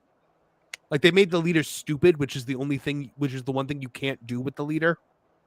That, and he looks like his liver disease and does not look like the leader. Well, and then at the end of the film, he just gives himself up and goes back to jail because he has to leave because the movie's over. Like, his big thing for this movie, and by the way, there's going to be spoilers here, guys. His big thing for the whole movie is Ross arrested him and held him blamed him for the Harlem stuff. He helped Ross become president with all the algorithm stuff. And then Ross said, when I'm president, I'll pardon you. And then he didn't pardon him. And so Leader did all of this to break himself out of jail and ruin Ross, get his revenge. Then when he doesn't, when Ross doesn't Hulk out, when they're doing the big fight by the Celestial Corpse, he's like, well, now the only way for me to make this happen is to turn myself in. And so he turns himself in for no reason. He could have very easily done what he does to make Ross Hulk out without going back to jail. But he goes back to jail because reasons. It's dumb. Because his planet needs dumb. There's also, there's so much in this movie that is so very clearly, stuff from 3 versions ago mixed with stuff from the latest version, mixed with stuff from 2 versions ago. Wasn't this supposed to come out after Thunderbolts? Thunderbolts was supposed to come out first. This was supposed to come out a year ago. Yeah. Yeah. So now we have all the content that's missing from the movie because Thunderbolts didn't come out when it was supposed to. I have everything written out because I was going to do a review for the channel and then I got sick. So there's Sam. First of all, my major problem with Sam Wilson. Remember Sam, Falcon, Cap's buddy, great character, always has been. He was funny, humble, charming, and benefit to every Marvel movie he was in until now, because the Sam of old has been replaced by a one-dimensional, perfect Gary Stu, who, after getting his ass handed to him in previous movies by everyone from Thanos to Ant-Man, is now a super soldier level fighter, pulling off maneuvers that would have made Steve Rogers be like, hey, wow, that's pretty cool. Like, they made Sam so wildly proficient. Like, he's never done things like this before. I'm going to play devil's advocate here. Go ahead. This is perfectly in line with comic books. Mm-hmm. Whoever wins in the comic book fight of the week is always the one that you want to win in the comic book fight of the week this week. It's same with wrestling. You know this. Power levels are meaningless. It's always, what do we want to have happen in this story to look cool? But he was never a martial artist and an acrobat before. Go ahead. What's that? So in the 90s, when Eric Larson was just on the Spider-Man title, he did a sequel to his Sinister Six storyline called The Revenge of the Sinister Six. In the storyline, Doc Ock gets adamantium arms, and he meets the Smart Hulk and destroys him, like leaves him and Spider-Man laying covered in blood, blah, blah, blah. My favorite thing from this fight was when Hulk wakes up and the cop goes, "Are you okay?" He dusts himself off and goes, "Oh, you know what? Inevitably, Hulk will smash," and then he jumps away. Writer Peter David was infuriated by this, infuriated by what he did to the Hulk. So the second he had the opportunity to use Doc Ock, he had Hulk obliterate Doc Ock, and I think it was only 4 panels just to get Hulk's heat back. Wow. Took him 4 years to do it. To which I went, you know what? But as super sweaties would know, when Hulk and Doc Ock fought in Fantastic Four during when Sue was giving birth to the baby that they lost, Hulk and Doc Ock fought to a standstill. So technically, they are due for a rubber match. Oh, interesting. That is interesting. So there's also things like, he's not a super soldier. And so he's fighting Giancarlo Esposito, which, by the way, is a guy in his mid-60s. Sam should be able to kick this dude's ass. And Giancarlo Esposito stabs him in the shoulder and then hits him in the side with an axe. And Sam shrugs it off. And they throw in a hacky line. No, he's wearing just a t-shirt. He's just wearing a t-shirt at the time. Takes a hatchet to the side and a knife to the shoulder, and he walks it off. A couple scenes later, they throw in a really hacky line about some kind of Kevlar weave, and I'm like, no, bull crap, because we saw blood and he had bandages on in the next scene. It's the guy's not. If that had happened to Steve Rogers or Bucky, I believe it, because they're super soldiers. Sam is not a super soldier, and they make it a point to say that over and over again, that he's not a super soldier. So they bring Isaiah Bradley back in this movie, and I actually liked Isaiah Bradley. But so they bring him back. They go to the White House as like a special guest, and then the leader is using mind control, using flashy stuff on cell phones to activate sleeper agents. And then Isaiah Bradley tries to kill Ross. it's a whole thing about them trying to get Isaiah Bradley out. So then, Kev, what's the name of the Israeli superhero that they put in here that they did not make? Israeli? I can't remember. I can't remember the name. So they cast a woman who is startlingly small, like alarmingly small, to play this woman, and basically they explained away how proficient she is by saying that they didn't give her powers. She was supposed to have powers. They explained that she's a Red Room widow. So okay, she's a Black Widow. This woman is like 4'11", and she was kicking the crap out of so many big Sabra. That's it. Yeah. She was kicking the crap out of everybody. I don't think anyone ever got heat on her for the entire movie. She was just another emotionless, dull girl boss. It was just every Marvel trope you hate. And they chickened out of. They say that she's Israeli, but then they say that she's Red Room. She's not from the Israeli army, like she's supposed to be, because political reasons. Let's see what else was terrible about this film. How much Red Hulk did we actually get? Like 5 minutes. 5 minutes. Yeah. The new Falcon is completely obnoxious. He is not endearing at all. They try to do like the trademark Marvel humor in this. It does not work because none of these characters are relatable or endearing in any way, shape, or form. And then there's clearly there were moments where people found plot holes in the test screenings, and they had to go in and do voiceover lines to try to hackily explain them away, because they get to a military base and New Falcon is like, hey guys, I'm going to shut down the leader's mind control from this computer because that's a thing I could have done this whole time. And so he just does it. And then in the next scene, the leader uses his mind control on a couple of fighter pilots. And they throw in a very clearly voiceover line of the Falcon going, oh man, he must have gotten to them before I shut the system down. Terrible. It's terrible. The big enemy is Japan in this. Like, it's the U.S. almost goes to war with Japan because we can't use any of the United States' actual enemies in this. Oh, yeah. We had to send it to the country that wouldn't put the main character on the poster. Can't upset them. The country that is literally running an ad campaign right now that says Captain America must die. Did you see? Really? There's a Chinese movie out right now. It's now the highest grossing animated film of all time. It's made $1.7 billion in China. And it's an animated film, and they were like, Captain America must die so that this movie must live. Okay. It was ridiculous. Yeah. I don't even know what to say to that. Actually, I was hoping we would talk about that, because I think that's probably this is a really scary time for Hollywood, who relies on their Chinese money. And now China has realized they don't need Hollywood to make money. Well, this is what China does. They'll partner up with an industry so that they can learn how to do the thing that industry does, and then replace that industry. Oh, it's a communist country. That's what they do. Yeah. There was a great episode of Top Gear years ago where they went to China and they're walking around and like, yeah, there's a BMW. Oh no, it's not a BMW. Hey, there's a Lexus. Nope, that's not a Lexus. This is the movie right here. Neja 2, I believe it's called. No one just said it in the chat.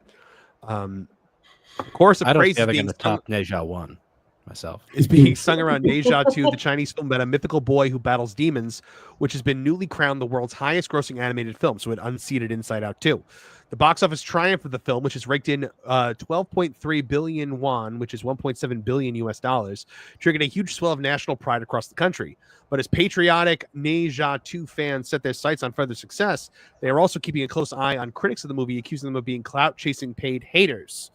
So anyone that hates in China that hates Neja 2, I guess probably goes to jail. Also, there's Disney in China. Mm-hmm. Also in the crosshairs of this nationalism is Captain America: Brave New World. And so this the fourth movie of the superhero franchise, now seen as Neja 2's rival.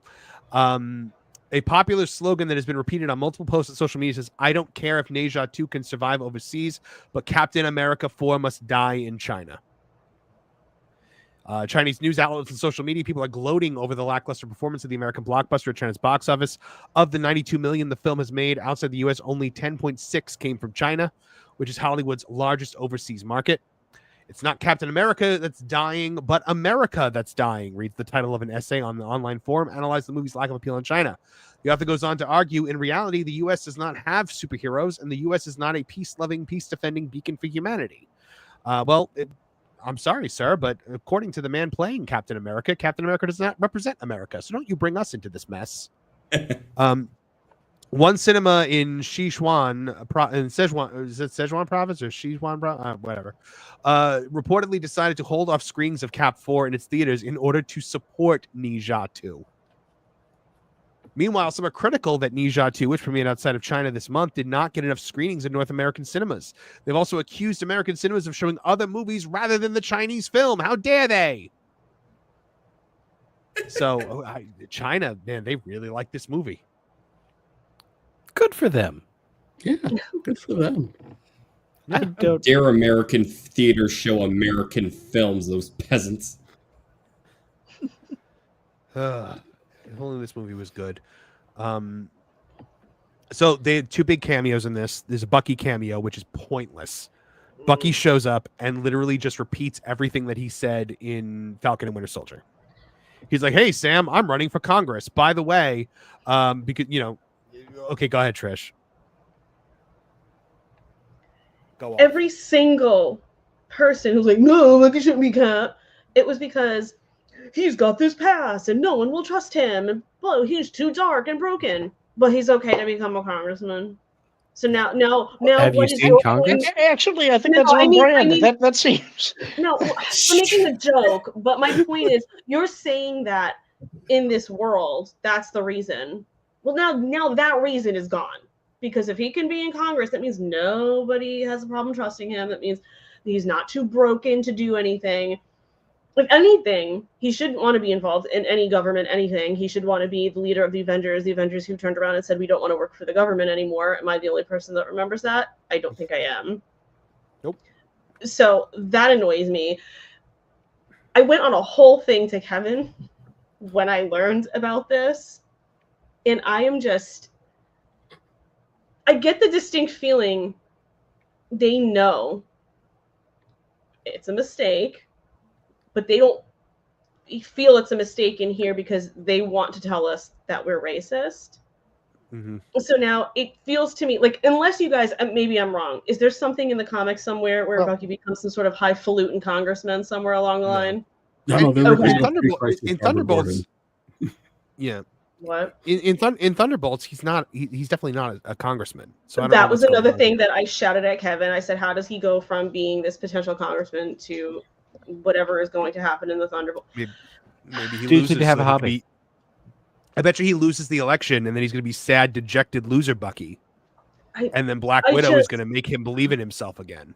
I don't understand their problem with the character. I don't understand why they keep doing this to him. I've got an idea. I think there's a real easy reason for it, and it's that it's the same problem they have with Captain America. Captain America cannot be a heroic character representing America. And if you took and you had Bucky, who has a past of being a brainwashed Russian agent who is forgiven by the American people and becomes Captain America, that shows that America itself is actually a pretty good nation that will actually accept the fact that you have faults and allow you to inhabit this space to represent us. And they can't have that. They would rather have the Hydra Captain America. And that's the direction that they have to take it. It's just, I mean, Marv, you like to joke about, but like someone who's invested in the character, I feel like every single time they put him in something, he's underutilized or they actually belittle the character every single time, outside of maybe Winter Soldier itself, because obviously that's establishing everything. It made me like done, because it's like, first of all, okay, I sat through what initially was really good development for Thor, and then they went and decided that development, we want to make jokes instead. Yeah. And I went, we want to go full Taika. All right. And now it's like, at least I had that with Thor, though. You know, I just feel like I don't even understand the point. I gave up on Falcon and Winter Soldier. Yeah, I do joke about this stuff a lot, but Bucky coming back in Winter Soldier and having some redemption there, all of Civil War basically ended up revolving around him. There should have been more done with his character. They were building towards him taking the shield. Obviously. Yeah. And I've said this before. First movie. They foreshadow it in every movie. They even have him hold the shield in Falcon and Winter Soldier. They show him in every single time holding that shield at some point. And so you can't tell me that they didn't plan on doing it. They absolutely planned on doing it. And then, you know, DEI, whatever, changed along the line. And it's like, but even like, it's weird because it's like Civil War is about him, but I feel like he's not in it all that much, considering the whole thing kind of revolves around him. You know what I mean? He's in the final battle. He's in the final He's battle. kind of the MacGuffin. He's in the final battle until he's not, until it's just Cap and Tony. Do you know what I mean? Like, and I understand. It's not like I don't follow it narratively speaking, but it's like at some point you get where I'm at.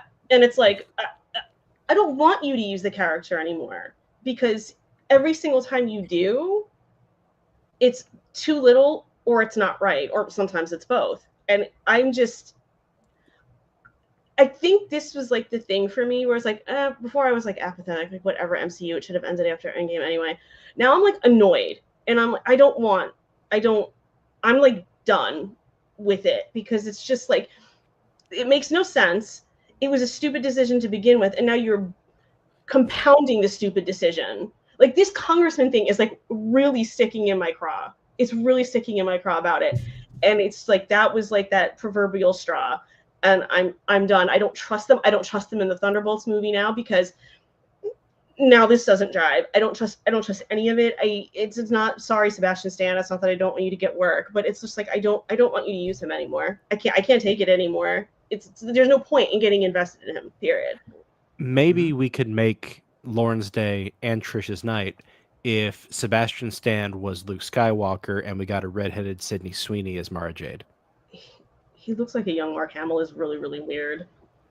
It's bizarre.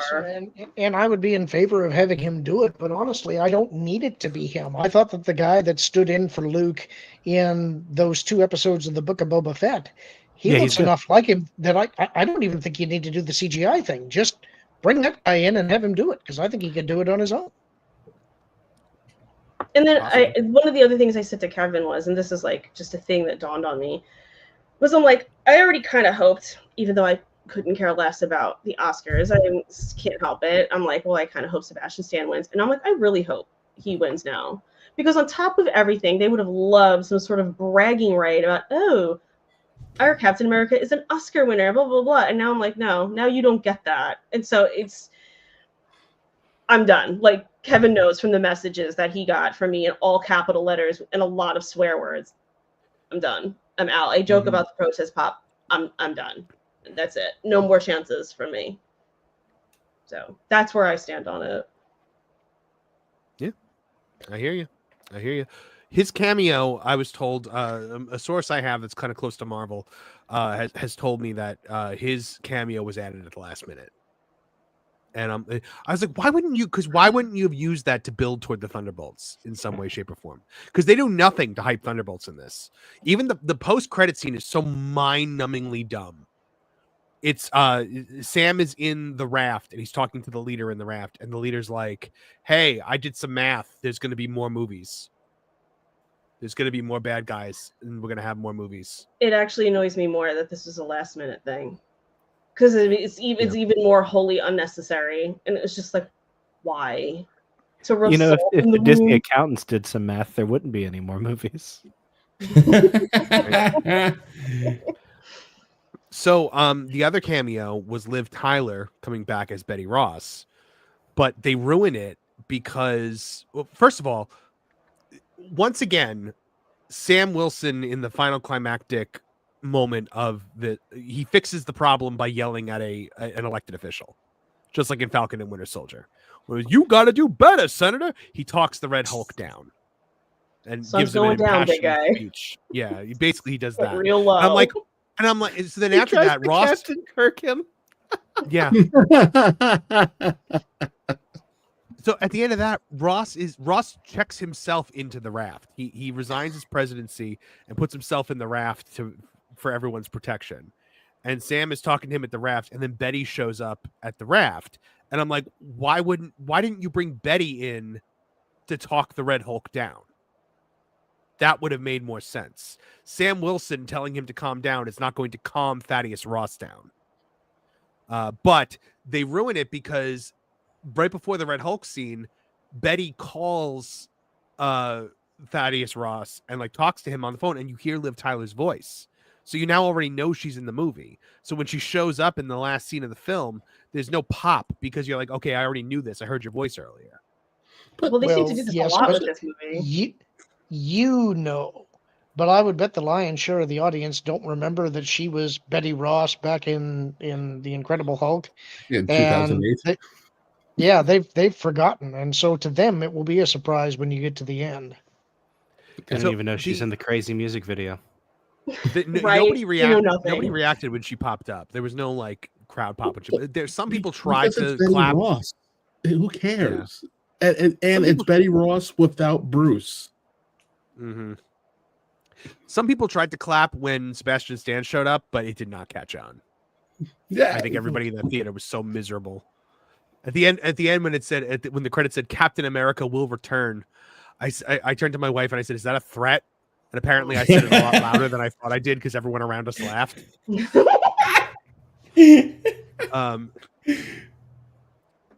end. Trying to think of what else was. Harrison Ford is the best thing in this film, which is saying something because Harrison Ford is terrible in this film. Did you see that they were complaining that someone complained that Harrison Ford was miserable to work with? I'm like, you put this old man in the dumb suit and put green dots on him. What did you think was going to happen? They said he was cranky, and I'm like, he's always cranky. That's his thing. He's a notorious grump. Like, what did you expect from him?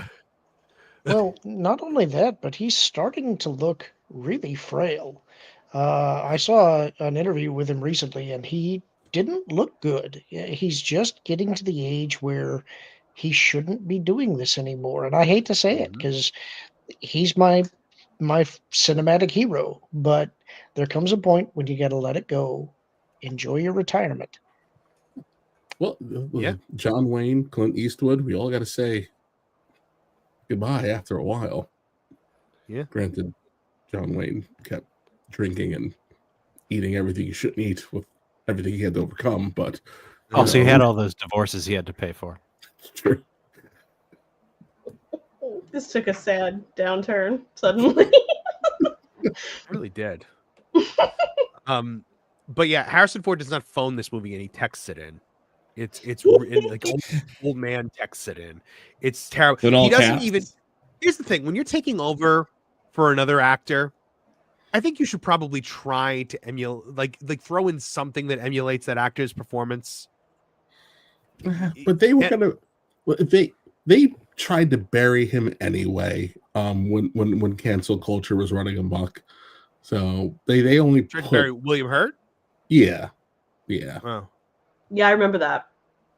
That's why they he had like I think from the early 80s a domestic abuse issue. And I think the wife forgave him and therapy the whole bit, and it popped up just as they were filming Black Widow. And so they canceled, and then they removed a giant chunk of him from the movie. And they were not, and then they reworked Thunderbolts to remove him from Thunderbolts. Mm-hmm. I kept wondering what this movie would have been like with William Hurt as Thaddeus Ross, and I think it would have come off completely different because Harrison Ford he's just grumpy old man Harrison Ford in this. Who could have done it instead? The only who would you guys do? What? Did you see Tommy Lee Jones? Just kind of made me like, I don't know. I'm trying to think. Other than I actually have an idea. Viggo Mortensen. He's going to be Doom. I'm telling you. The rumors are that he's going to end up being Doom Prime. That would be great casting. I think that's actually a good idea. But the reason that I was thinking him for Ross is because William Hurt always plays a little more sensitive characters, at least the way I always saw him. And that's why I think that Harrison's not the best replacement for him. I was just thinking somebody with that same kind of vibe would be a Viggo Mortensen. Yeah, it's possible. Definitely possible. But look, this movie was it was terrible, top to bottom terrible. And it was the first time ever in a Marvel movie where I saw this movie and I was like, man, I wish I didn't come see this movie. Like most of the other, even the Marvels, I didn't Eternals? have that reaction. No, yeah, the Eternals, I was just sad. Probably fell because asleep. It was like the first really bad Marvel movie, in my opinion. I was like, I can't believe this was a Marvel movie. Who the hell? I was just sad. This was the first one where I was like, they need to stop making these. Because, and I realized why. No, I feel like it's Captain two America. people's breaking point. Like, yeah, you kind of reached a breaking point. I clearly reached a breaking point. Like, it's I wonder. it's because it was Captain America. It's because it was a core tentpole Avenger. I don't know why I didn't have that moment with Thor, because I probably should have. But I mean, I think you might have been anticipating it in a different way, because it's like once you knew Taika Waititi was attached to it, I think you just kind of know that it's going to be going down a certain road. So by the time you got there, you were prepared for it. So and you'd already kind of gotten it, you know. Mm-hmm. Hollywood tried to spin the first weekend's box office as a major success because it made $100 million over a 5-day double holiday weekend. But here's the thing: so $88 million in its actual weekend opening from Friday, Thursday to Sunday. 88 million, and they're like, well, it's the third high, it's only the second to last. It beat out First Avenger. And I was like, well, if you adjust First Avenger, if you adjust the box office for inflation, more people saw the First Avenger than saw this movie, like by far, because it would come out the 60 something million that it made at the box office would in its opening weekend would become 93 million. So, and that's obviously a far better movie, because I feel like First Avenger is a little bit underloved for some reason. I feel like that's actually one of my upper tier movies. I just yelled about there's some narrative out there saying that people did not like this movie, and I'm like, what are you talking about? Yeah, no one had a problem with this movie. Why are we pretending that this was a bad movie? I never heard anyone say anything bad about that film. Right? I'm like, is this some? I will weird say thing? I did, but it wasn't like vitriolic. It was kind of like I remember, because I had to catch up, and I had more than one person go like, "It's not bad. You just kind of got to get through First Avenger. It's like kind of slow." Like it was like one of those things where they're like, "It's not bad, but like it'll get better." And then when I was done with it, I was like, it was almost like it grew on me. You know what I mean? Like at first I sat there, I was like, that was okay. And then I was like, no, I really like that. Then I had watched it again. And I was like, no, you know what? I really like this movie. And I feel like it was a little bit of a slow burn too. And maybe people didn't completely give it the time to really sink in. We're still talking about the First Avenger? Yeah. Yeah, I mean, Joe Johnston was the perfect guy to do that. And honestly, if they were smart, I think they'd bring him back. And to your point last week, Marvin, I think it was, bring him back and do another Rocketeer. It's like you want to revive something, that would be a good way to go. Unless they ruin it. They probably ruin it. Kevin and I both are huge fans of like those throwback Hollywood movies. Phantom, Rocketeer, First Avenger. But I think he and I are both in a minority on this. I think a lot of those movies failed because they are period pieces. Mm-hmm. Yeah, that could be. I liked that about First Avenger personally, but me too. I think grounding Captain America in that first gives you the excuse later to make him the man at a time. If we didn't actually see him in his own time making sense there, then the later stuff about he just doesn't get our world or he's calling us to be better than we are now, that stuff doesn't hit as powerfully without First Avenger. Agreed. I forgot why we got on First Avenger, but because of the box office. Mm-hmm. And I'm like, whatever, it's a better movie anyway. Terrible movie. It did not, like, they keep bringing, like, you got to bring the Avengers back. You got to bring the Avengers back. By the way, the post-credit scene for this movie wrote itself. And I was like, why didn't you just go with the obvious thing here, which would have been, Elaine Bennis, evil Elaine Bennis, talking to someone being like, well, the president's in jail. He failed. He didn't, he didn't succeed in getting Captain America to reform the Avengers, but we've got plan B, his little pet project. And you got a folder that says Thunderbolts on it. Like, that would have been it. By the way, the Thunderbolts Super Bowl trailer, am I alone in saying that wasn't terrible? I didn't think the first one looked terrible, but, I think the film looks like it might be okay. It was a very Bucky heavy trailer. I think that's why I liked it. Is she Madam Hydra? Who is she playing? Valentina something around. I think she's Madam Hydra. She might be Madam Hydra. I don't know. See, this is what I mean. It's like, let's just say it is Bucky heavy. It's something that I would enjoy. But now I'm sitting here going, but how does this jive with what came before it? Like, now I'm going to be sitting there going, how does this all fit together? Like, what are we doing here? So now I'm like... So I went from the lowest lows with this Captain America thing to the highest highs with the finale of Cobra Kai. Has anybody here finished Cobra Kai? Is anybody watching Cobra Kai that cares about... I am, but I'm only in, like, the second season. Oh, okay. Maybe I won't give spoilers then. I will just say it is handled with such a love and reverence for the source material. Every major character gets their perfect ending, gets their send-off.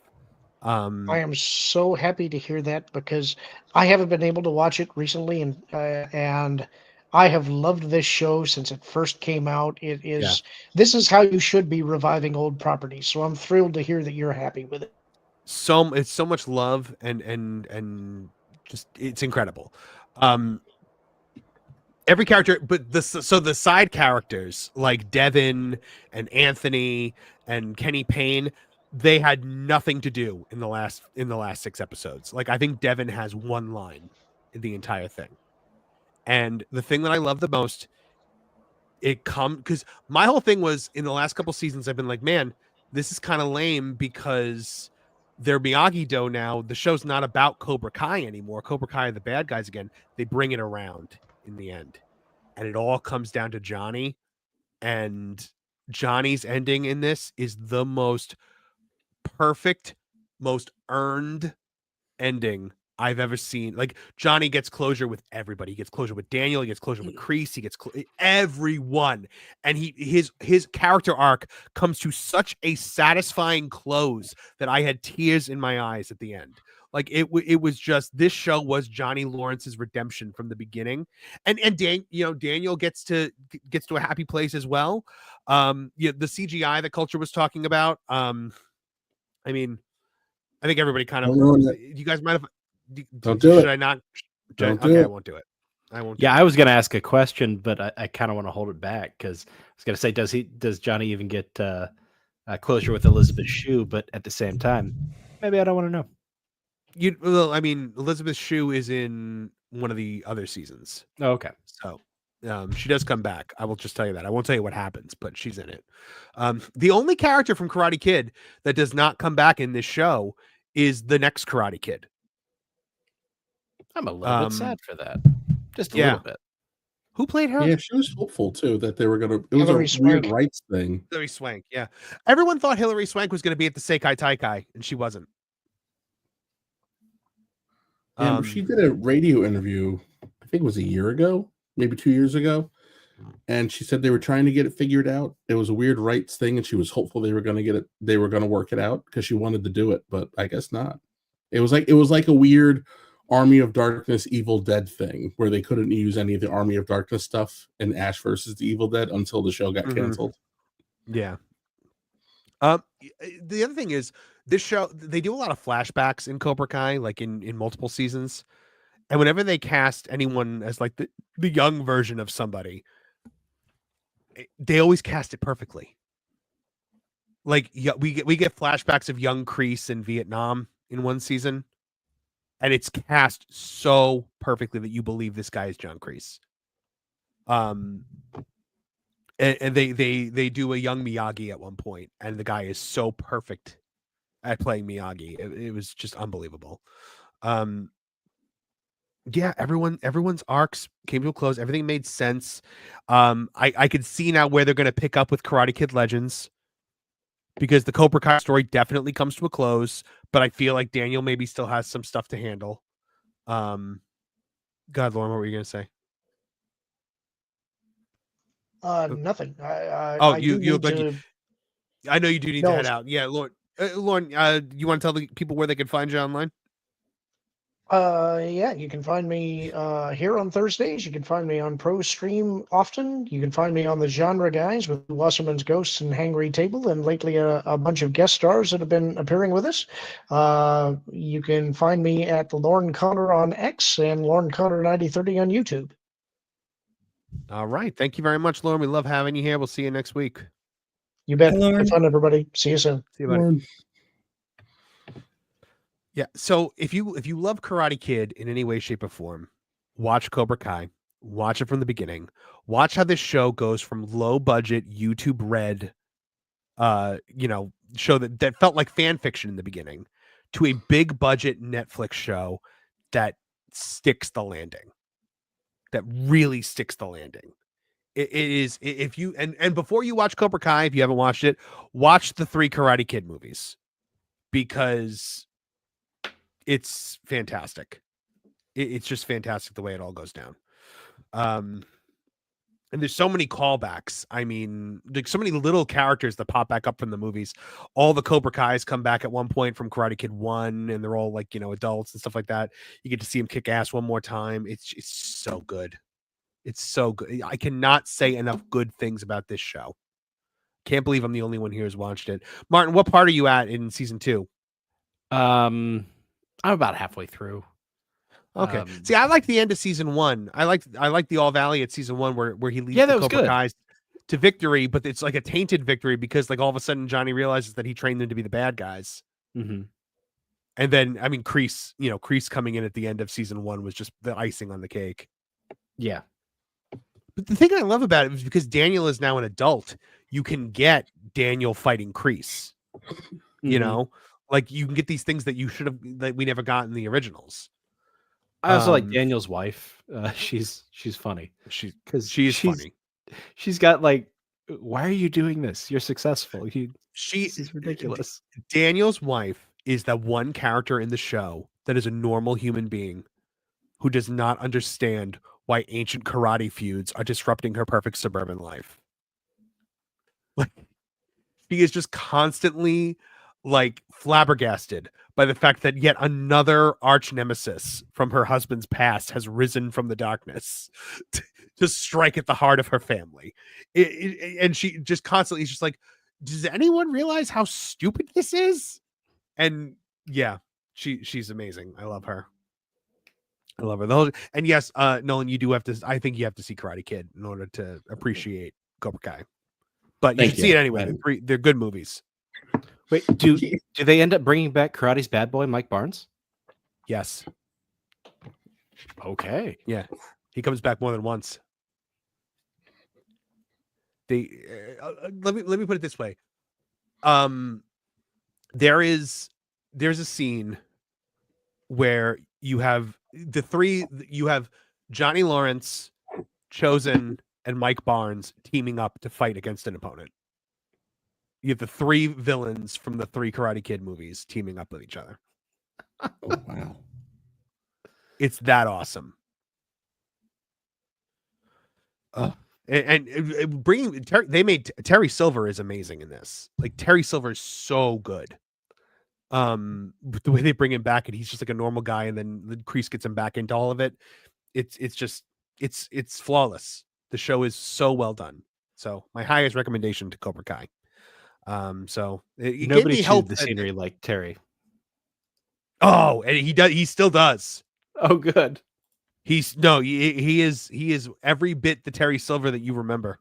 And they bring back the Quicksilver method and all that stuff. So man can't stand, he can't fight. I love that stuff. It's really, really good. All right. So so we went from things that are really, really good. Let's talk about some things. This is a funny one.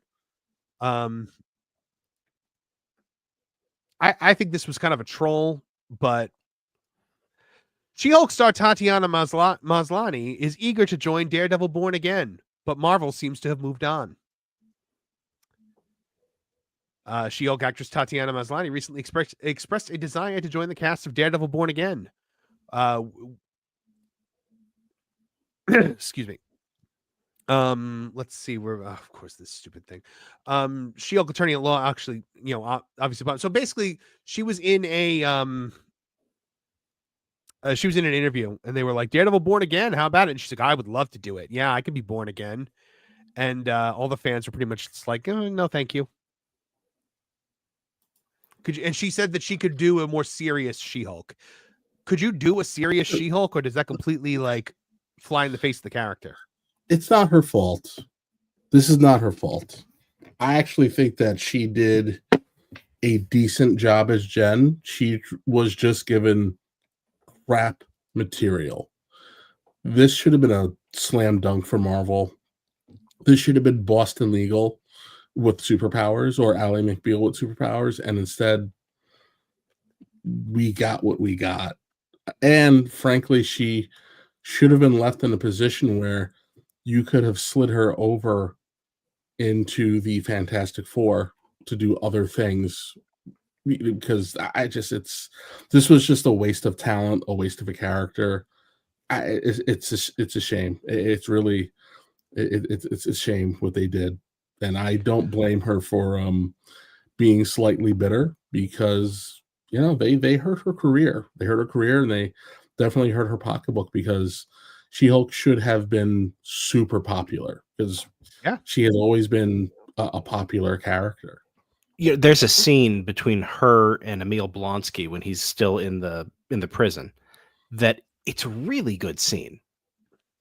It shows range and depth. She did well. She was awesome in Orphan Black, and I can't remember there was another show she did in between. So like she has the chops. They just blew it. I mean, look, it was the writer. It was the writers blew it. It was the showrunner. The showrunner she was making a superhero show, and she's never read comic books, a legal show, and she knew nothing about the law, and a comedy show, and she was not funny. And it's funny. So like, we talk about this all the time, but I don't understand how, when you're going to do a show and and it involves a very specific profession, right? How you do not have consultants on the show to tell you what would and would not happen. You would think that that'd be one of the first things that they would bring on. So how do you not have a legal consultant on to go, well, we would handle it this way? I don't get it. I don't. It's so stupid. Or it's like, was your legal consultant Ted Buckland from Scrubs? Like what happened here exactly? Is Lionel Hutz giving you legal advice? Well, they wrote. Well, again, and this is the big problem with a lot of these modern creatives. They wrote what they know from TV and not what they know from life. Because these people have never actually lived. Yeah, no, they haven't lived. They live in their weird little myopic bubble.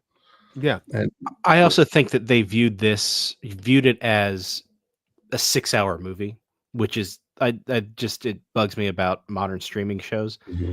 They don't have to prove themselves week in and week out and give you one individual story, because they know how much time they're getting. Mm-hmm. And they set up this big joke for themselves where they said they knew what the audience response was going to be. So they set up this thing where they're playing into what they knew the audience response was going to be.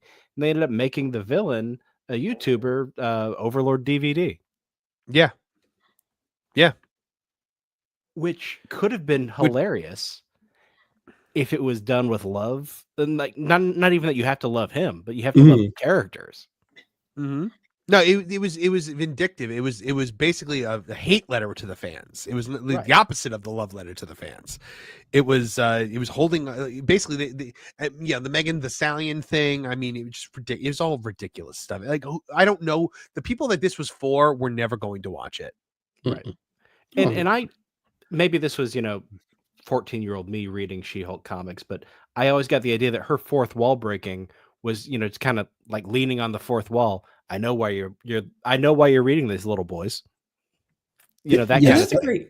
That was the crux of John Burns' humor, was to make fun of the fact that he knew that these 12 through 14-year-old boys were reading this because they wanted to see how she was gonna get exploded out of her clothing this month.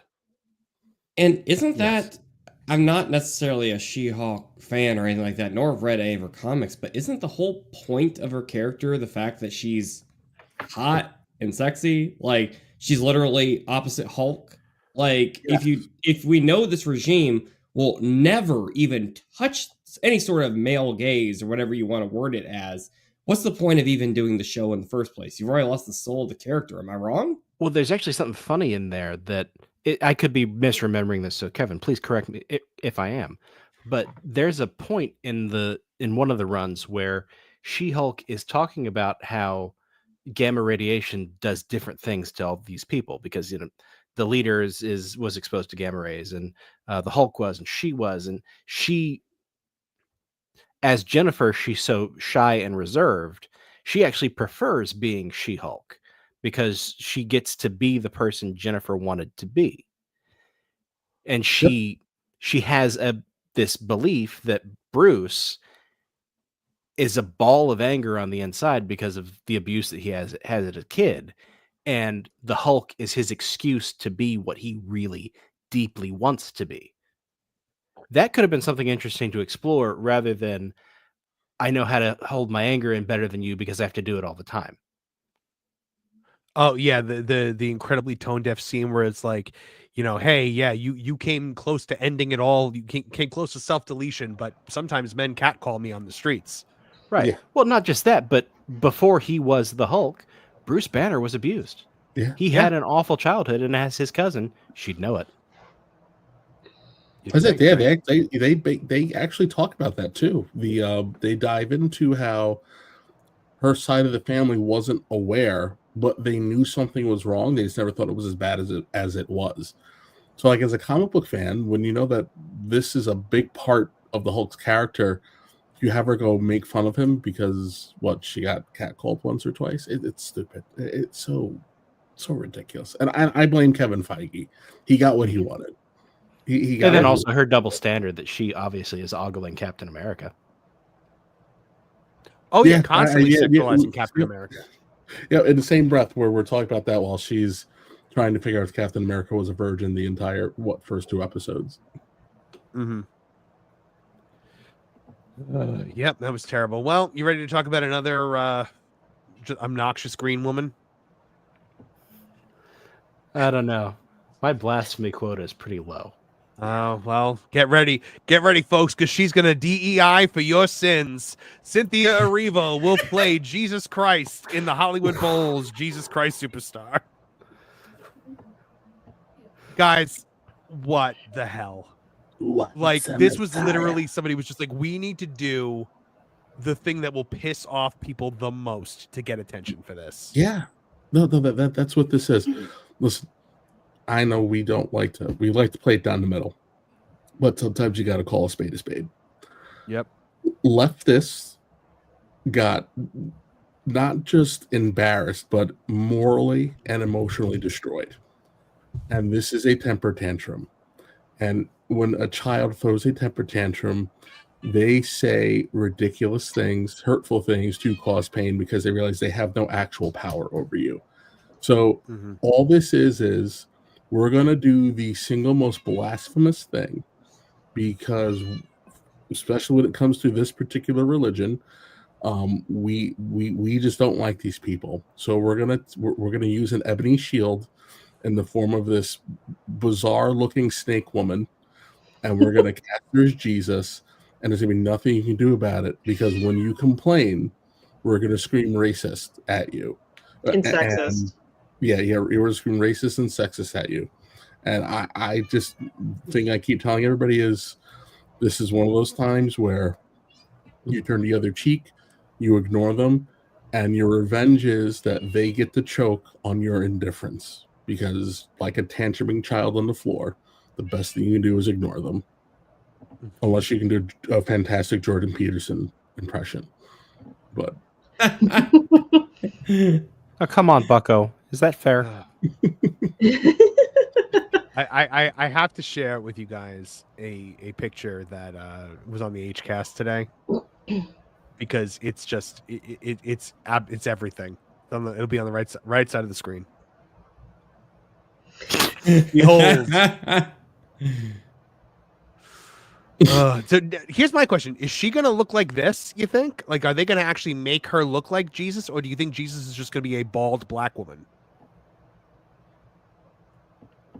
I don't know. What did Anne Boleyn look like? Not Anne Boleyn. Tell you that. That was Yas, wasn't it? Oh yeah. I think that was her. Yeah. Yeah. It's just wildly offensive. Like, and it's only like, actually, no, I can't say that. It's not only Christians they do it to. It's any because there are still people that believe in the Norse gods. There are still people that believe in the Greek gods. Like the pagan religions still exist, and they race and gender swap those gods all the time. But this is just beyond the. But you've taken the world's like largest religion, probably. I don't know what the demographics are on that, but probably one of the world's largest religion, and you have made the Messiah a black gay woman. Like this is the ultimate. Like this is the perfect form. But it's also boring at this point, though. Mm-hmm. Yeah, I'm sitting here like. I say it's at the point where it's like, okay, is that all you got? Is that all you have left? Okay. You know what? I think that was a lot of people's reactions. A lot of people just looked at this like, ugh, and then moved on. Yeah, and this is it a one-off? Is it like the Hollywood Bowl? It just like they're staging it one time or all summer or what? I would assume it's got to run, but honestly, that's why they do it. It's the Hollywood Bowl. It's in Los Angeles. It's and all of these woke Hollywood nonsense people are gonna flock to this because they're gonna be like, this is so important. And I can't wait for her to do interviews about this because she is gonna put her foot in it constantly. I guarantee you, I would put money on the table that in an interview she is going to try to somehow say that Jesus and the disciples were gay. I guarantee you she says it. I wouldn't be shocked. Me, I've got a joke for everything, and there was something on the tip of my tongue about Los Angeles and judgments and things like that, but I don't want to go there. But it's just this one, it's so disappointing. Like it's not creative. It's not really even a good thumb in the eye. It's just somebody kind of put pop culture into a word salad generator, and this is what popped out. I mean, like Hollywood burnt to a crisp, and this is what they're focused on. I think they were they were like, give us the thing. Like if you put into an AI, hey, what is the one thing that would piss conservatives off more than anything else in the world? They were like, cast Cynthia Erivo as Jesus Christ. We were talking about this on the HCast today, and I said, is there a worse person in the world for them to have done this casting with that would have pissed people off more? Nate tried to say Rachel Zegler. I said no. I think this is worse than Rachel Zegler. Somebody in the chat actually hit the nail on the head. The only person worse than this would have been Dylan Mulvaney. Oh, that's a good one. Yeah, I was thinking the guy who played Kurt in the X-Men movies, but he actually could turn in a decent performance. You know, this was some second year woman studies major sitting in their dorm room and AA going, what does everything conservatives hate? Women, black people, queers, Gronk, what would it be? And they Captain Planeted their way into Cynthia Erivo's casting as Jesus, and it's like, no, nobody cares. Don't care. So here's the thing: is in theory, no one ever has to see this because it's a stage production. It's Jesus Christ Superstar, which is already a terrible show. Oh, it'll be live. Like if you that's the thing. I'm like, somebody is going to film this and put it up on a streaming service. I guarantee you, somebody. I wouldn't be surprised if they aired a performance like how they did some of those other musicals. Like, didn't they do like Grease live or whatever? I wouldn't be surprised if they kind of did that and it aired on TV one night, like a special showing.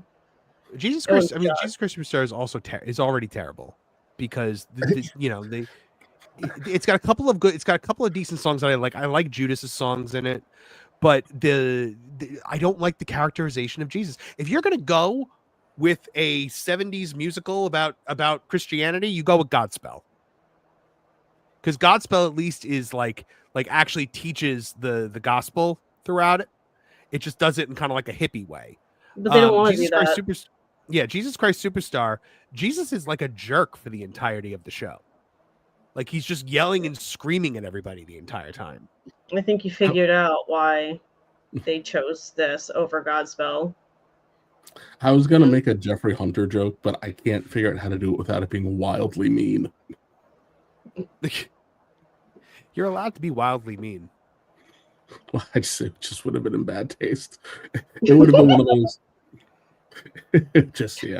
No, it would have been one of those potentially, how YouTube likes to go, you wished a bad thing upon someone, we will take away your privileges. Also, Jesus Christ Superstar, whatever heat there was on that play, as look at what the evangelicals hate, that's 30 years or more past. I mean, that's like, you would get sermons about that in the 80s and 90s, but I don't know that I've heard anybody bring up Jesus Christ Superstar in decades. Wasn't there supposed to be a touring version of this however many years ago, and then it didn't sell any tickets and they just canceled it? I swear I remember this being a thing however many years ago. It's probably longer than I think at this point, but no one cared. No one went. So I don't know why they think this will be different, but if you cast Cynthia, what do you think would happen if you cast Cynthia Erivo as Muhammad? Ali? I am give them time. People would die. People would literally die. Yes, absolutely. Well, that's why they don't. That's why Christianity is the punching bag. Mm-hmm. Well, that and most of the writers who want to put a thumb in their dad's eyes came out of Midwestern Christian and Southern Christian families, not Muslim families. You can't do the see, I have good ideas, Dad. Dad. Yeah.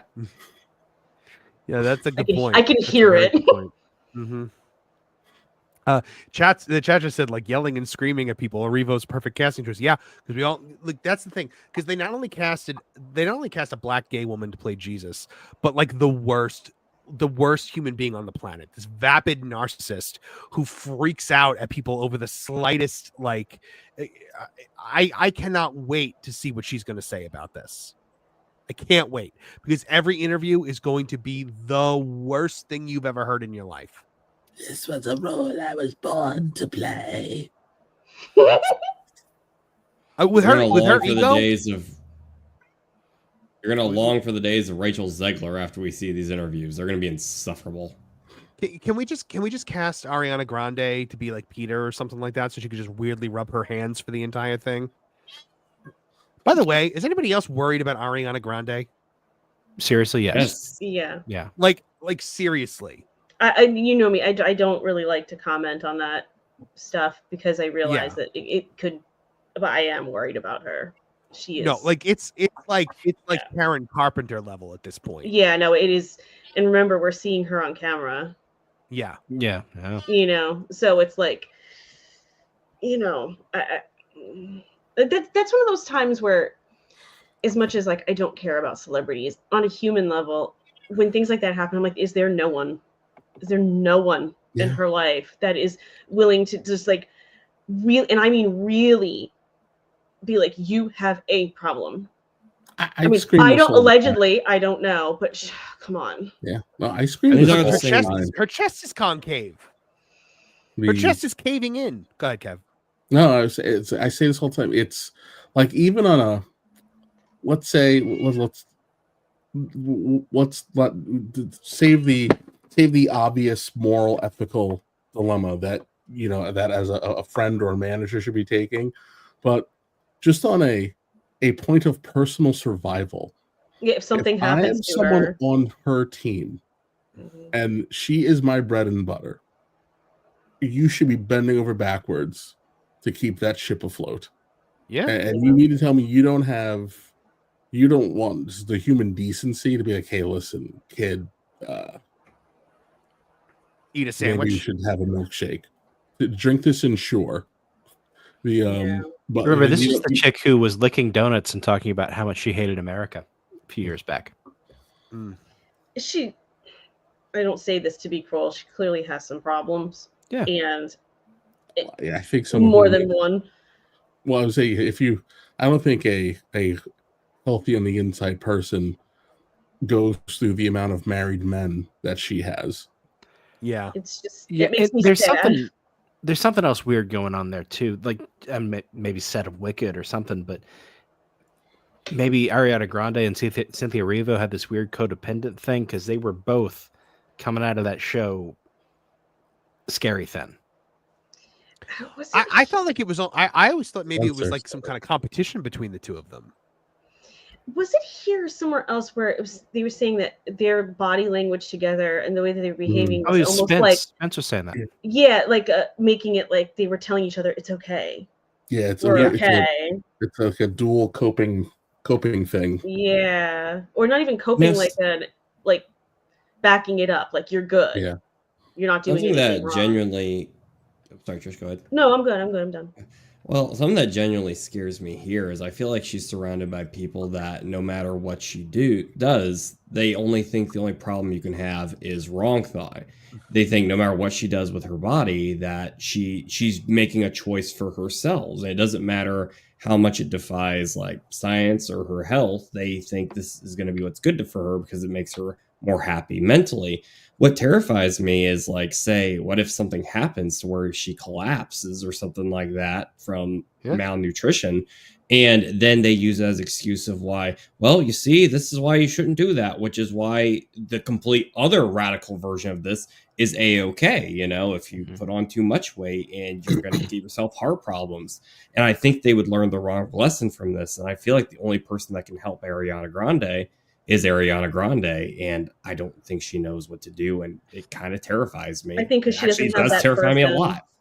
So you're saying the scale is Ariana Grande to Lizzo. Yeah. Before we had the body acceptance movements and stuff like that, anorexia was kind of one of the big things that got talked about in the late 90s, early 2000s. Obviously, Karen Carpenter, 70s and 80s. But I remember Britain had this ad campaign that they would like put it on the tube, which would be the subway for us. And it would show anorexic girls, and normal people saw it and were repulsed. Like, oh, how sad.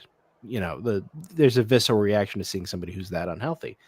But the weird thing is anorexic girls would see it and go, why can't I be that thin? Yeah. There's a break in reality there. It's truly it's a body dysmorphia. Yeah, we said at the same time. Yeah.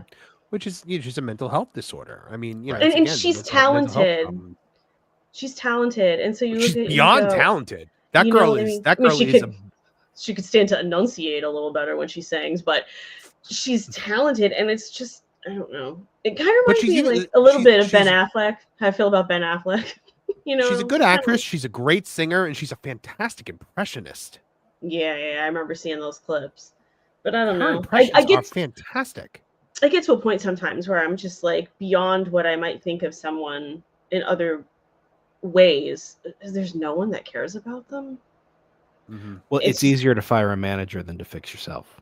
Yeah, but I mean, like, I guess you can cut yourself off from anyone. I was gonna say like a family member, or I don't know, best friend or something, you know. But you know, it's heavy topics we're talking about. So there's something I've felt for a long time, particularly about like what Disney and Nickelodeon have done, and it's not the abuse of children thing, because obviously that's bad. We all talk about that, but promoting this idea of the found family being what's really important over real family is dangerous on a societal level, because real family, you can never really separate yourself from them because there's so much history and there's blood. But found family is the people who accept you as you are.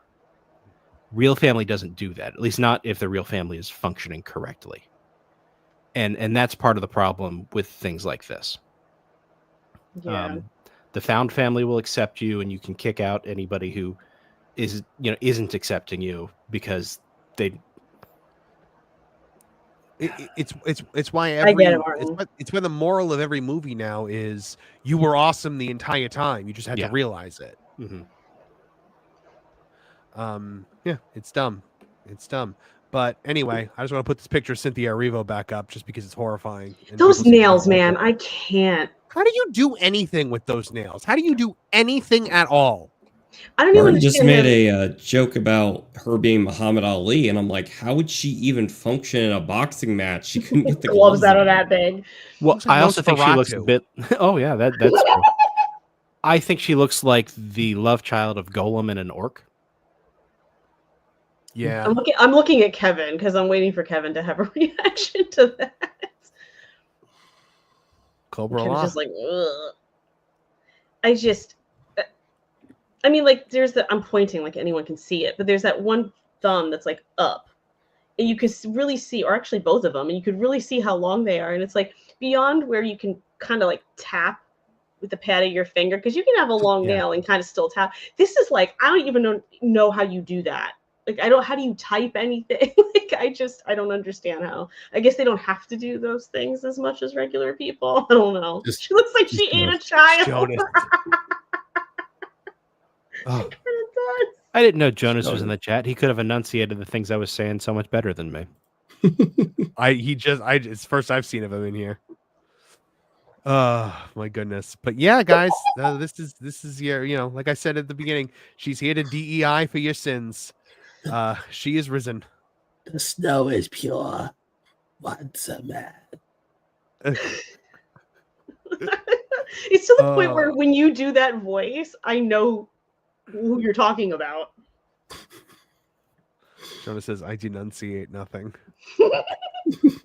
Yeah, she really does look like if you told Grox, like, draw me a snake that turned into a person. Just pull up the clip. Just play the clip. The once a man clip. Yes. I'm really not trying to, like, I don't find her pretty in the slightest, but I'm trying not to make fun of her for her looks. But genuinely, when I see this picture, I just keep thinking of Voldemort.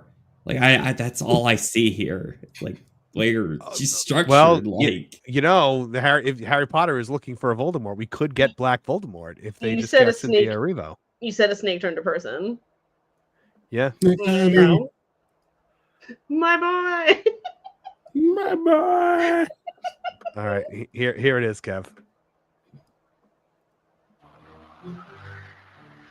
Useless. Oh, useless. Yes. Oh, yes. Yes, I once got stuck in a blizzard with Cynthia Erivo. It really does look like. Oh my god. Oh my god. Oh my god. Like you're doing what we all want to do. So I'm saying that you making me crazy. What's the matter? Men may rule, but certain never was. You going Snake House, man. You gotta. I'm just picturing Kevin doing it now. Oh my god, it really is you. Oh my god. Great. We need to update the intro video. Oh my god, Jonas says she looks like that drug dealer from that PSA that Yes! Oh my gosh, Jonas has seen that commercial. I don't think I know it. Then Trish, that's going to have to go on the list of the unfortunate commercials. Okay. I'm into that. That commercial used to scare me when I was a child. Hey, when the fair says she looks like a slee stack. And then Jonas said, "Why does the snake have 8 eyes?" I thought that was an arachnid thing. Yeah, I was Kev, why wondering does that. the snake have 8 eyes? Oh, there's a reason for it. They explain it. Okay, because it's Cobra Law. Oh my goodness. So yeah. All right, we've got one more big thing to talk about, and it is it is both a happy and a sad thing at the same time, depending on where you fall on this subject, and that is the death of Doctor Who. Doctor Who rumored to be canceled, but the BBC denies claims as reports swirl that Ncuti Gatwa could be replaced by David Tennant again. No. God, no. Yeah. No. There are rumors that they will once again go back to David Tennant. So rumors would be to believe Doctor Who is going to be canceled after its next season. The Ncuti Gatwa era of the long-running sci-fi series may be over. The Doctor Who universe is swirling with rumors of cancellation, regenerations, and casting shakeups, but how much of it is true? Fans have been thrown into a frenzy after reports surfaced suggesting the iconic sci-fi series could be shelved for up to a decade, and that current Doctor, Ncuti Gatwa, is planning an early exit. So the BBC has denied this. The speculation began with a report from The Sun, which claimed Doctor Who was going to be put on ice for 5 to 10 years due to perceived disappointment over the show's recent ratings. The report also alleged that Ncuti Gatwa had already filmed his regeneration scene, planning to exit the series after the upcoming season 15, billed as season 2 on Disney Plus, citing aspirations for a Hollywood career. But in a rare move, the BBC refuted the cancellation claims, but they don't really. So actually listen to what the BBC says. They say, "This story is incorrect. Doctor Who has not been shelved. As we have previously stated, the decision on season 3 will be made after season 2 airs. The deal with Disney Plus was for 26 episodes, and exactly half of those still have to transmit. And as for the rest, we never comment on the Doctor and future storylines." That is So not basically, they're like, saying. not yet. Yeah, that is not them saying. Like, for context, The Sun is a rag that oftentimes gets it wrong, but occasionally gets it right. Also, on the Bad Wolf Instagram page a couple weeks ago, they said they were done with Doctor Who and that they were actually trying to rent the space. So I think also too, originally they said, because Ncuti's contract was for only was very limited, that they were always going to film to it was, or rather it was rumored that they were always going to film a regeneration and a option where he stayed. So I think the Sun might be right here. The show has been bleeding viewers, and it's gotten worse. You know, if Jodie was the coffin being slammed, Ncuti was the nail being driven into the coffin.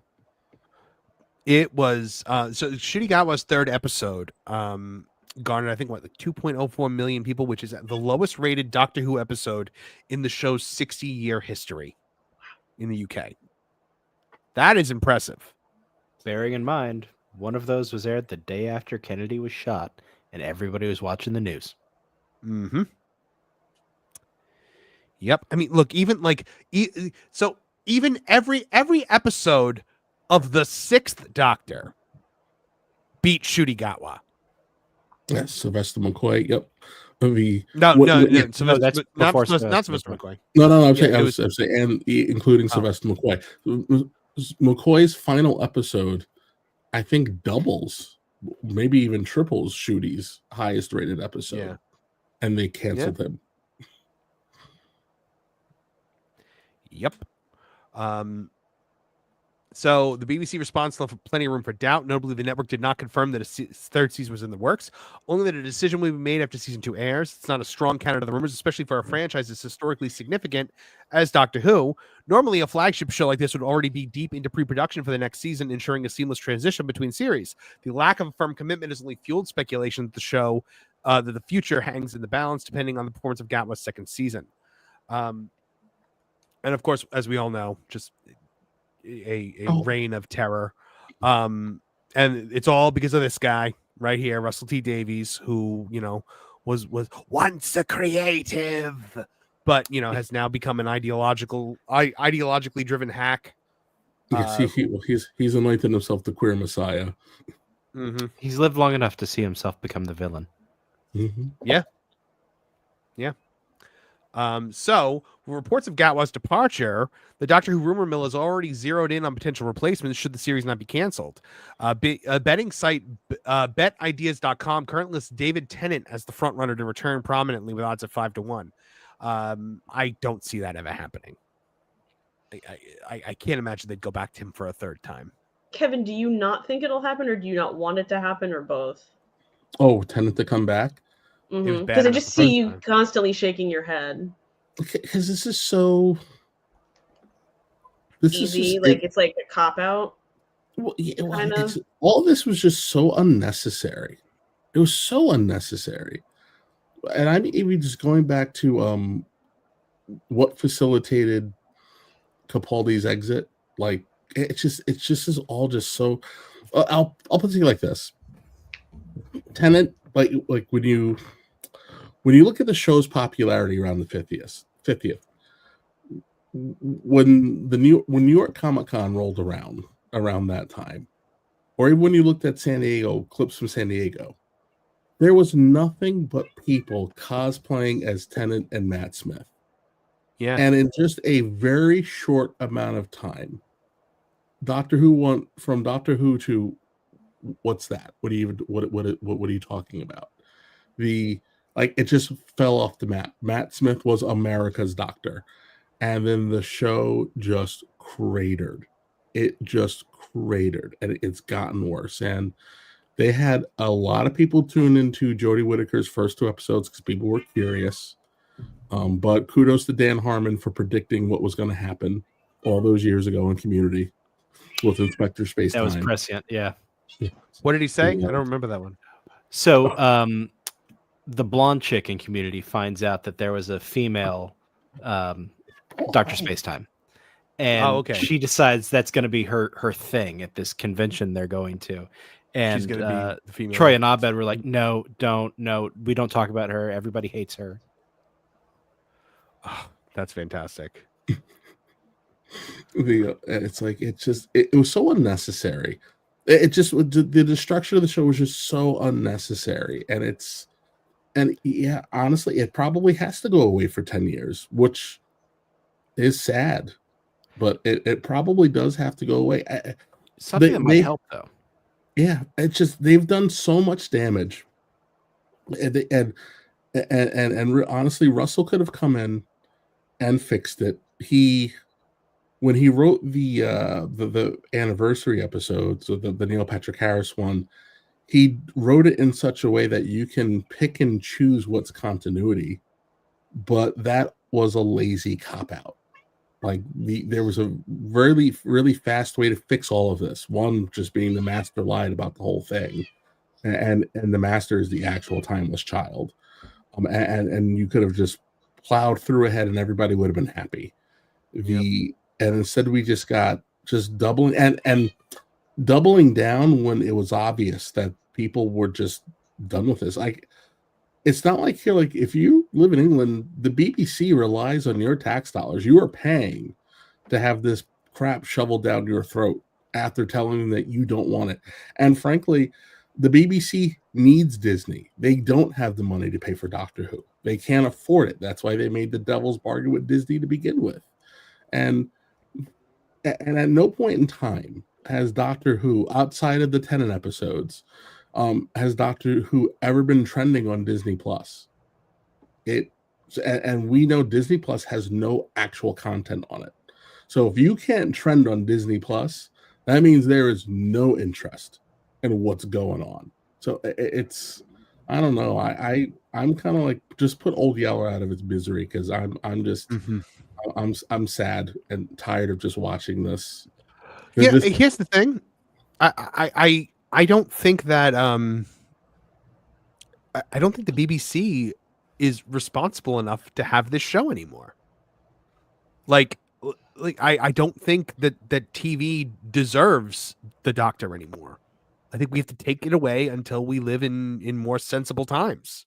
Well, that's the politics of the BBC are such that it really doesn't matter what you get. They're gonna force this on you. And the thing the thing that infuriates me about woke culture when it comes to sci-fi in particular, or things like Star Trek, things like Doctor Who, comic books, the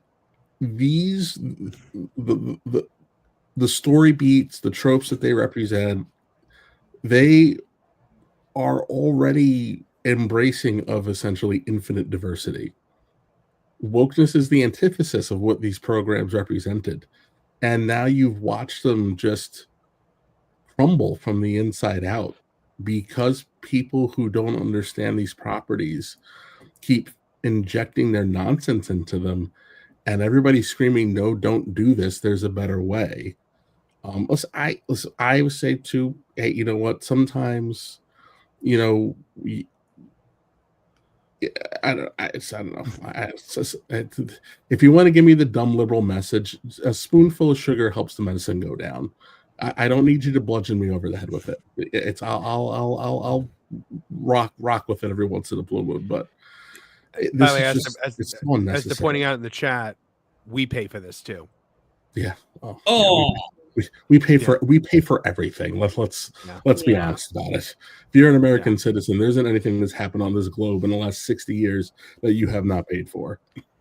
My understanding on the bi-generation thing that they did with Doctor Who was that in canon now, all of the old Doctors still existed when the regeneration happened. They split off.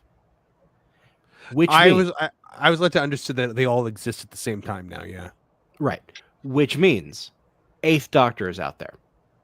So you want to fix this? Do a season with McGann, where he's going around and trying to figure out what happened, what went wrong, and he fixes it. And at the end of the season, we go back to status quo with only one Doctor running around. You do a regeneration where they all come back together, like a combination instead of a regeneration, and they form like a super Doctor. You still there's still room to play with a multiple Doctor thing, right? Because inside it, you still have to explain where the Veil Yard comes from. For Doctor Who people, you know why I said what I said, but there's a whole other Doctor out there who goes dark, and we don't know where exactly he's supposed to be falling in the Doctor's timeline, but he is a Doctor. And we don't know how. The War Doctor? Are you talking about the War Doctor or the Veil? No. Yeah. So it's like so like all you had to do was, listen, when you do a show about time travel, you have a lot of room to do some stuff, but they willfully went out of their way to dismantle what the show was. And it's like, I don't know, you're almost where we got to napalm it and just put it away and go, hopefully they forget about it and we figure out what it is that we can or can't ignore. But the thing that worked about the revival is that it didn't ignore what came before. It just picked later and filled in the blanks as you moved along. But I really don't know how you fix Doctor Who now without having to make some tough choices. And the BBC will not allow those tough choices to be made. They just won't. You know, the BBC can't afford it, but maybe a season with both Tennant and McGann together could be interesting. They definitely can't afford that. But I mean, we got Tennant back, and it was garbage. We got Tennant back, and they undid the Dr. Donna, and we got binary, non-binary. That was the moment that I knew this was done. Well, yeah. Well, listen, the you only saved the world because you were trans. Everybody on the planet did a collective eye roll. Even the most diehard of progressives out there. But again, it's the problem of they're tone deaf. There's just a tone deafness there, but they're also at a point now where they can't ignore it. Too many people have gotten entirely too loud. Too many people are too tired of it. They don't have the money to do it. How much longer can them operating out of spite work for them? Yeah.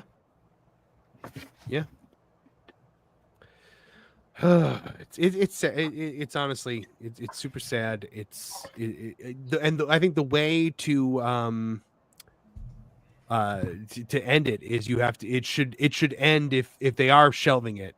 You have Ncuti Gatwa start to regenerate, and it ends during the regeneration. So you could pick up from there whenever you pick the show back up again, and you don't have to bring him in to film a regeneration scene. Oh, that's 100% going to happen. He's going to start to regenerate. You're not going to see it, and then when we come back, it is what it is.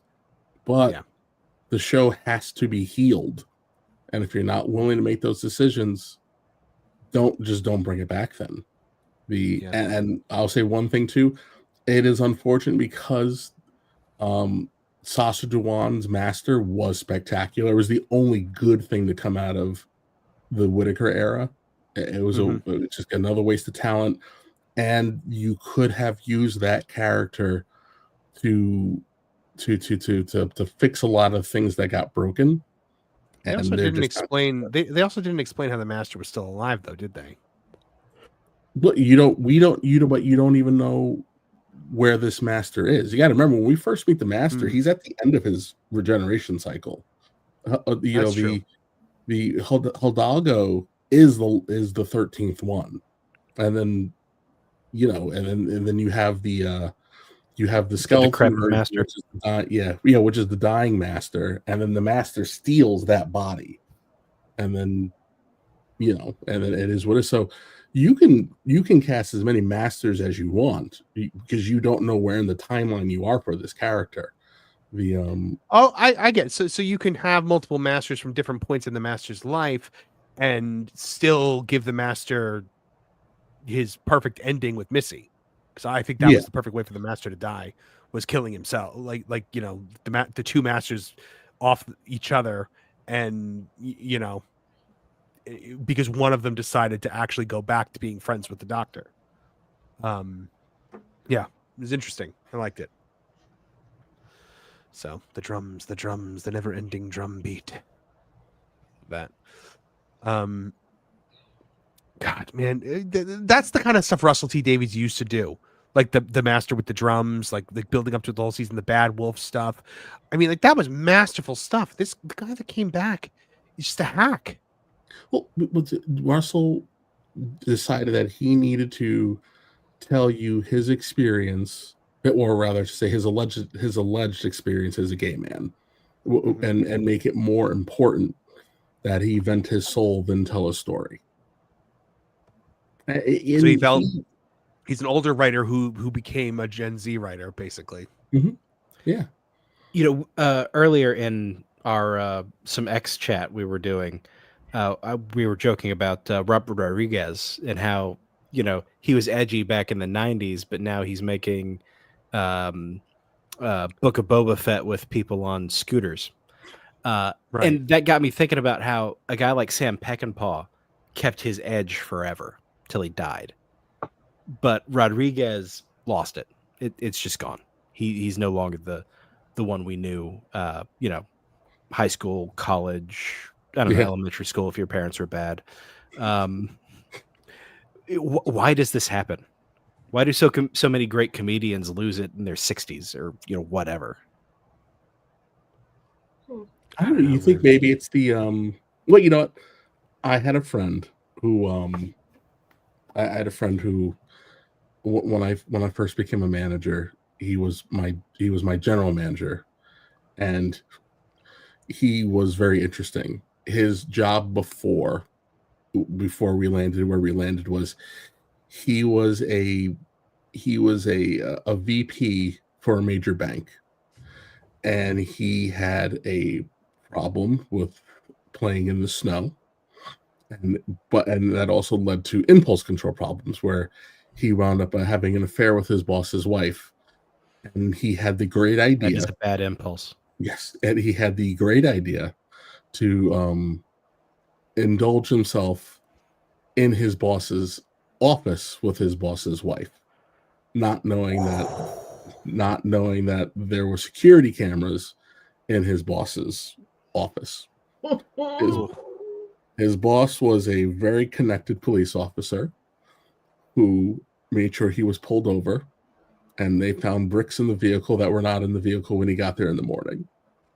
And after spending a crap ton of money to not go to jail, lost everything and was now working in a gym. So as he's giving me his origin story, he sits down and he goes, there's something that happens to some men, when you live a certain kind of life. You hit an age and you go, wait, I'm in my 60s. Most men don't make it out of their 70s. And then you go, oh crap, what if he is real, and what if I can't get in? And you start losing your mind because you can't reconcile. You're having a hard time reconciling your bad behavior with the behavior you need to change, because you don't know if you can change, and you don't know if it's too late. And you start doubting everything you start doubting every decision you make.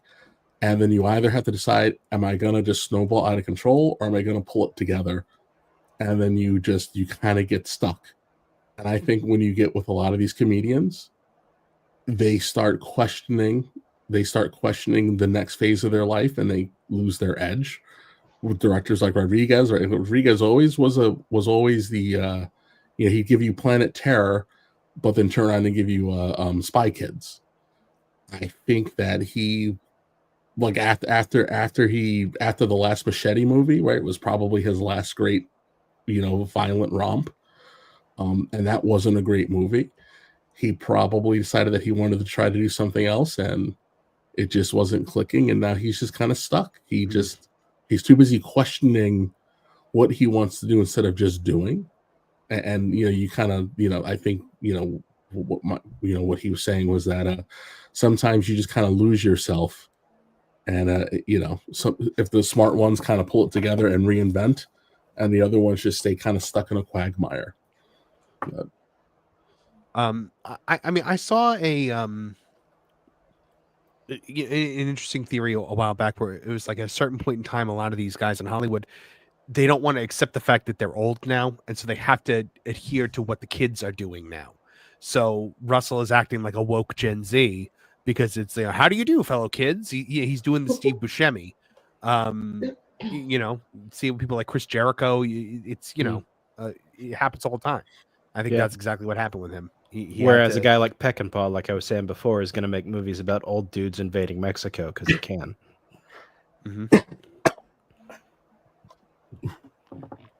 All right, guys, ready to get to some super chats? Yeah. All right, let's do this. Virginia Shop for $5 says, "Don't bury the lead, Marvin. They had Demolition Dumphy in this, but no UCWF, and they cut Seth Rollins. Why does Marvel hate wrestling, Marvin? They do. They hate wrestling. Seth Rollins would have been better than Giancarlo Esposito. I don't understand why he plays Sidewinder, and I don't understand why he's in this. No Diamondback? No, we already have a Marvel Diamondback. I know, but they could have, I know. But no, Giancarlo Esposito had no purpose in this. I'm like, why would you cut Seth Rollins? Like, you already filmed this stuff. Like, why did you spend more money? He's in like 3 scenes. It was really, really dumb. Tyler Galasinski for $4.99 says, "White men are evil unless they pull a Dolby and self-punish themselves to the critic's satisfaction. Standard MO for today's movies." Yep, that is correct. You have to do your humiliation ritual. John Williams for $1.99. Power 199 says, "He's miserable and is afraid of magic." Talking about Harrison Ford. Yes. Yeah, I love how you could read that ages later with no context and be like Harrison Ford. Harrison Ford, miserable and afraid of magic. Oh, my house. What the hell out of my ass? Regina shot for $5. Sounds like a cartoon beginning. Once a peaceful suburbia, an ancient karate feud has risen from the past and now must be faced by the Karate Rangers. That's basically what the show is. Daniel LaRusso has been living this perfect life, running this car dealership, and he's now a wealthy man with 2 beautiful children. And then all of a sudden, Cobra Kai starts up a dojo in a strip mall, and his entire life spirals out of control with ancient blood feuds rising up to challenge him again. It's amazing. Every enemy. What? I'm sorry. How great would this be if you took this concept and did it with a 60-something-year-old former superhero who is straight up retired? He's like even a grandpa. And now all of his geriatric villains start popping up because somehow he's been outed as being a superhero. And now they're trying to revitalize these ancient feuds, but they're all too old to be doing what they want to do. Well, do you remember the Tick with the Terror? Yeah. Oh, that's right. That's right. Yes. So in Cobra Kai, at one point, I think because Kreese actually fights quite a bit in Cobra Kai, but I think toward one of the later seasons, Martin Kove maybe got a little bit too old to be doing the fight scenes, and so they literally do like an effect where like young Kreese fights. And like we see like the vision of young Kreese. It was interesting. Oh, they didn't Steven Seagal it? No. Mr. Jamie Jam 88 for $9.99. Thank you very much. Says Born Again was the first graphic novel I've ever owned and is still my all-time fave, but I'm not going to hold my breath on the series. By the way, I'm still waiting on my Kevin Apollo action figure with Kung Fu grip, I might add. John Williams for $4.99 says the Chucky TV series had an actual exorcist for their season 2. Despite not doing an actual exorcism, funny enough, the guy they got was a fan of the show. I've heard good things about the Chucky show. Chucky show was great. I heard it was good. I heard it was really because good. that's just my MO, but it has nothing to do with Chucky. It was really good. It was really. I heard they brought back the guy that played Andy, and he's like and a they bigger brought guy back now. Christine Elise too. Why can I not remember her name in the movies? But from Child's Play 2, the other orphan that lived with her and became like his surrogate sister, and yeah, it's nutty, but it's a lot of fun. And then they canceled it, and I feel like they may have canceled it on a cliffhanger, but I don't know because I'm not caught up. Yeah, I didn't finish, but it ended on a cliffhanger. I think he said he was going to figure out how to finish it, but I believe him. If there's anyone I believe will go out of their way to try to find a way to do it, it's him. So. I love the one line that I heard about from the show where I guess Andy, the guy who plays Andy, is kind of fat now. And he says something like, "Oh, Andy, you're my white whale in more ways than one," or something like that. Do you remember when Chucky was going down the street trick-or-treating? He just had like a little Hello Kitty mask. He's just like, look, I'm sorry, that cracked me up the first time I saw that. You should watch it. If you haven't watched it, watch Chucky, even though it ends on a cliffhanger. I gotta finish watching. So I've seen them all up through Bride of Chucky. I haven't seen Seed of Chucky yet. And Curse of Chucky is really good. It's more serious, and it brings in Brad Dourif's daughter to play the character, and she stays in it, and she becomes like part of the whole Chucky lore. But she's good. She's enjoyable in it. Fiona Dourif, I believe is her name. I don't remember the character's name. It's like something with an N, but I can't remember it now. And she gets weaved into everything. And that one was really good though, because that one was like more serious in tone. You know, it kind of like went a little bit back to where they used to be before, you know, even Glenn and Glenda are in the TV show. It's just great. It really is.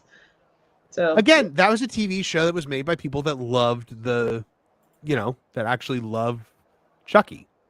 So by the creator. It worked, yeah. You know, exactly. And you didn't try to remake it and modern it up. It's just did what they did, and it was fan service is not a bad thing. I hate when people talk about fan service like it's a dirty word. Like, oh no, I made my fans happy. Yeah. Like, ooh. Mm-hmm. Hey, Denisha Lane. Chucky's gonna be a bro. Denisha Lane, member for 5 months, says, "Hey Marvin, it's been a great 5 months. It's been great having you here, Denisha." That's so sweet, Denisha. Thank you so much.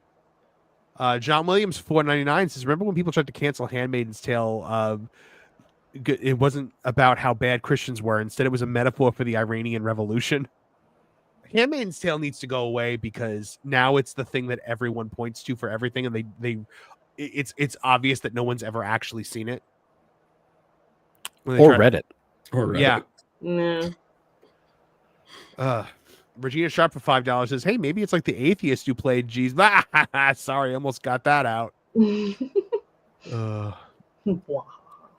John Williams for $4.99. Oh, I remember this is when a polar bear launched a firecracker at Kev's thing and needed her help to leave the Alaskan wilderness. Oh, the Cobra Law. Kev, you might have to read this one. No, Marvin. It was Cobra. La, la, la, la, la, la, la, la. Is that what they do? That's what Serpentor does. Okay.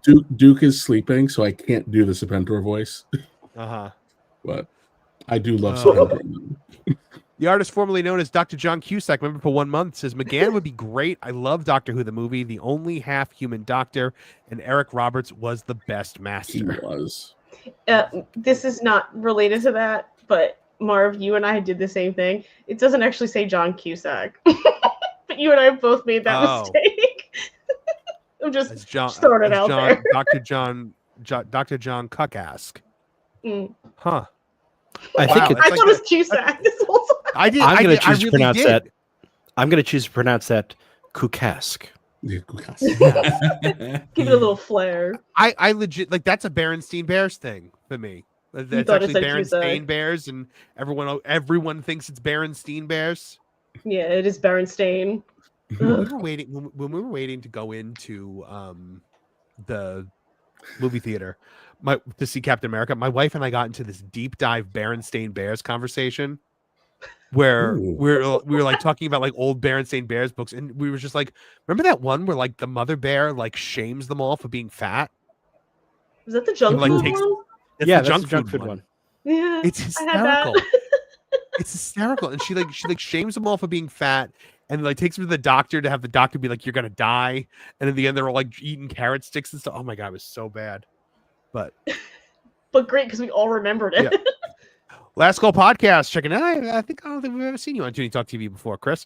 It says Disney, we killed Captain America, ruined Star Wars, and turned fans against Snow White. Amazon Studios, well, we ruined Lord of the Rings, and now James Bond. Yes, we have. Side note, I know people wanted it way back when, but I think Hugh Grant now would be a phenomenal Doctor Who. Huh. I like my curmudgeonly Hugh Grant. I could see that.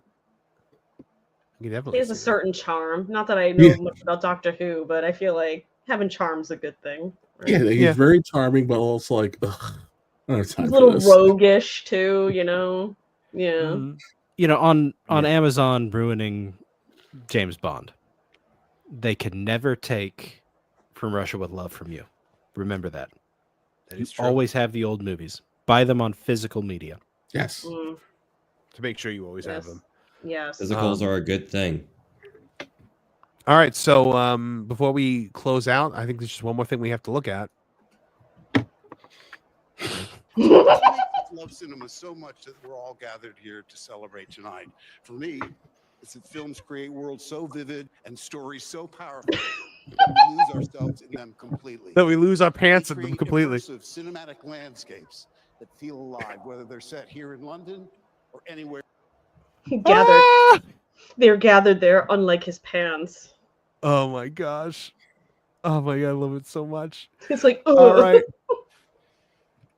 Nolan Thunder, tell the folks out at home where they can find you. Well, you can see me on, that's up at the Lost Guys, but I guess these two are going to plug it. So, you know what? I've actually been making some guest appearances on the Genre Guys lately with Lou Offerman's Ghost and Lauren Connor. And even recently here, Martin Stone.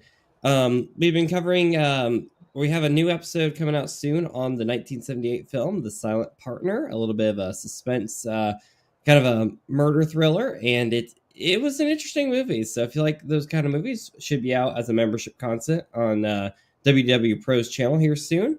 And if you like video game mysteries and want to hear me ramble on about them in a little documentary B-movie horror type way with some comedy sprinkled in, check me out on my series, Lost in the Files, at youtube.com at Nolan Thunder. I talk about a lot of old retro video games and the urban legends behind them.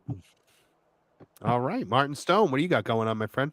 Well, I am one of the Lost Guys with Nolan, Trish, and Hangry. You can find us on That Park Place. We're a members exclusive.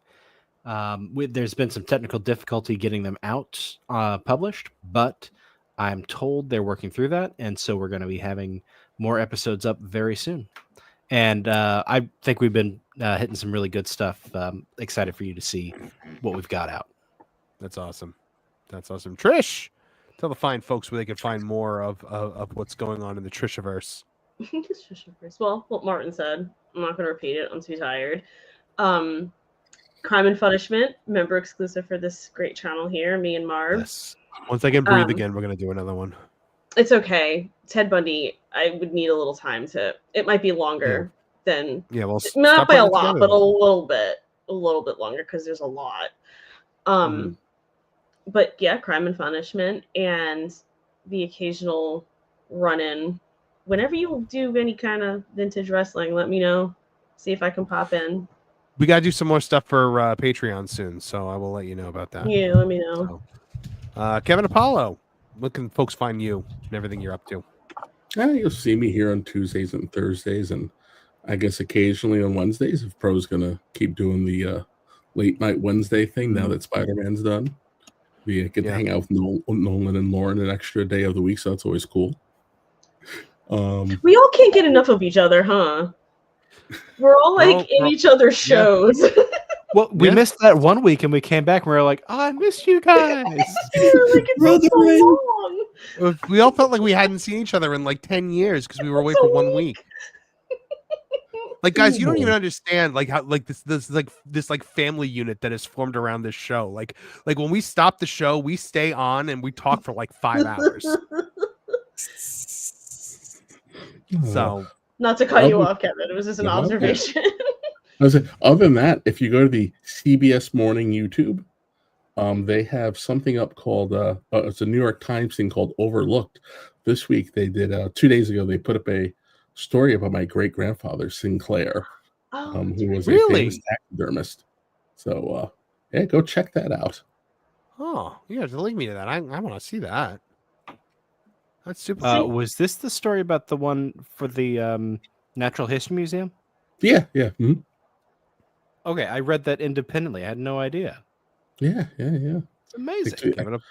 It's funny one of the very first times I got to go to Tennessee, we stopped at a restaurant in Gatlinburg, and there was taxidermy everywhere. And I was like, "Oh, that's pretty cool." I'm talking to my boss about my great grandfather, and we walked into a room. And there was this great big plaque that was like the Sinclair, the Sinclair Clark Award for Excellence, blah, blah, blah. And the owner of the restaurant was actually one of my great-grandfather's apprentices. I was like, oh, that's neat. What a fun, small world. Yeah. Huh. It's crazy. You know, somebody asked recently about just in the chat today. They said, "Hey, is there a Tooney Town? When are we going to get a Tooney Town Discord?" Guys, we've had a Tooney Town Discord for like ever, for like I think 6 months now. So if you go to tooney.dis.lol, you'll be able to access our Discord. It's both for Tooney Town TV and Tooney Town Wrestling. So yeah, there are channels in there for both. Sorry about that. There's not been any Tooney Town TV content this week because I've been so sick. But I'm on the mend and hoping to hit the ground running next week. I've got like a new kind of schedule thing worked out where hopefully I'm gonna be able to do more. We're writing the next Headlock headlines. It's coming together slowly but surely. So that'll be over on Tooney Town Wrestling. And also, obviously make sure you bookmarked thatparkplace.com where all of our news articles came from tonight. I'm posting at a minimum 6 articles on there every single day. So go check out all the news that should be fun over at thatparkplace.com. So I guess that about does it. So for all of us here at the Tooney Town channels, I'm Marvin the Movie Monster. I don't have the energy to yell it.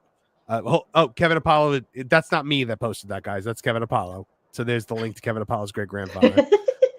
Because Kevin's on my team account for StreamYard, so when he writes in the chat, he writes as me. He won't release the email, so I can be myself. So I'm shackled. I'm not allowed in the chat. It also be filtered through me. From all of us here at the Tooney Town channels, I'm Marvin the Movie Monster. Now get out of here! Now, Perry the Platypus, feel the wrath of my thank you-inator! Thank you, you piece of trash. Thank you. Thank you. Thank you! Oh, I suppose you want me to say thank you. Well, you know what? Saying thank you is like jobbing. Thank you! I got a little message. Thank you. Ooh, yeah. Oh, thank you! Oh, thank you! Thank you! Thank you! Thank you! Thank you! Thanks? For what? Hi-ho, from all of us here at Tooney Town, thank you! And viewers like you. Thank you.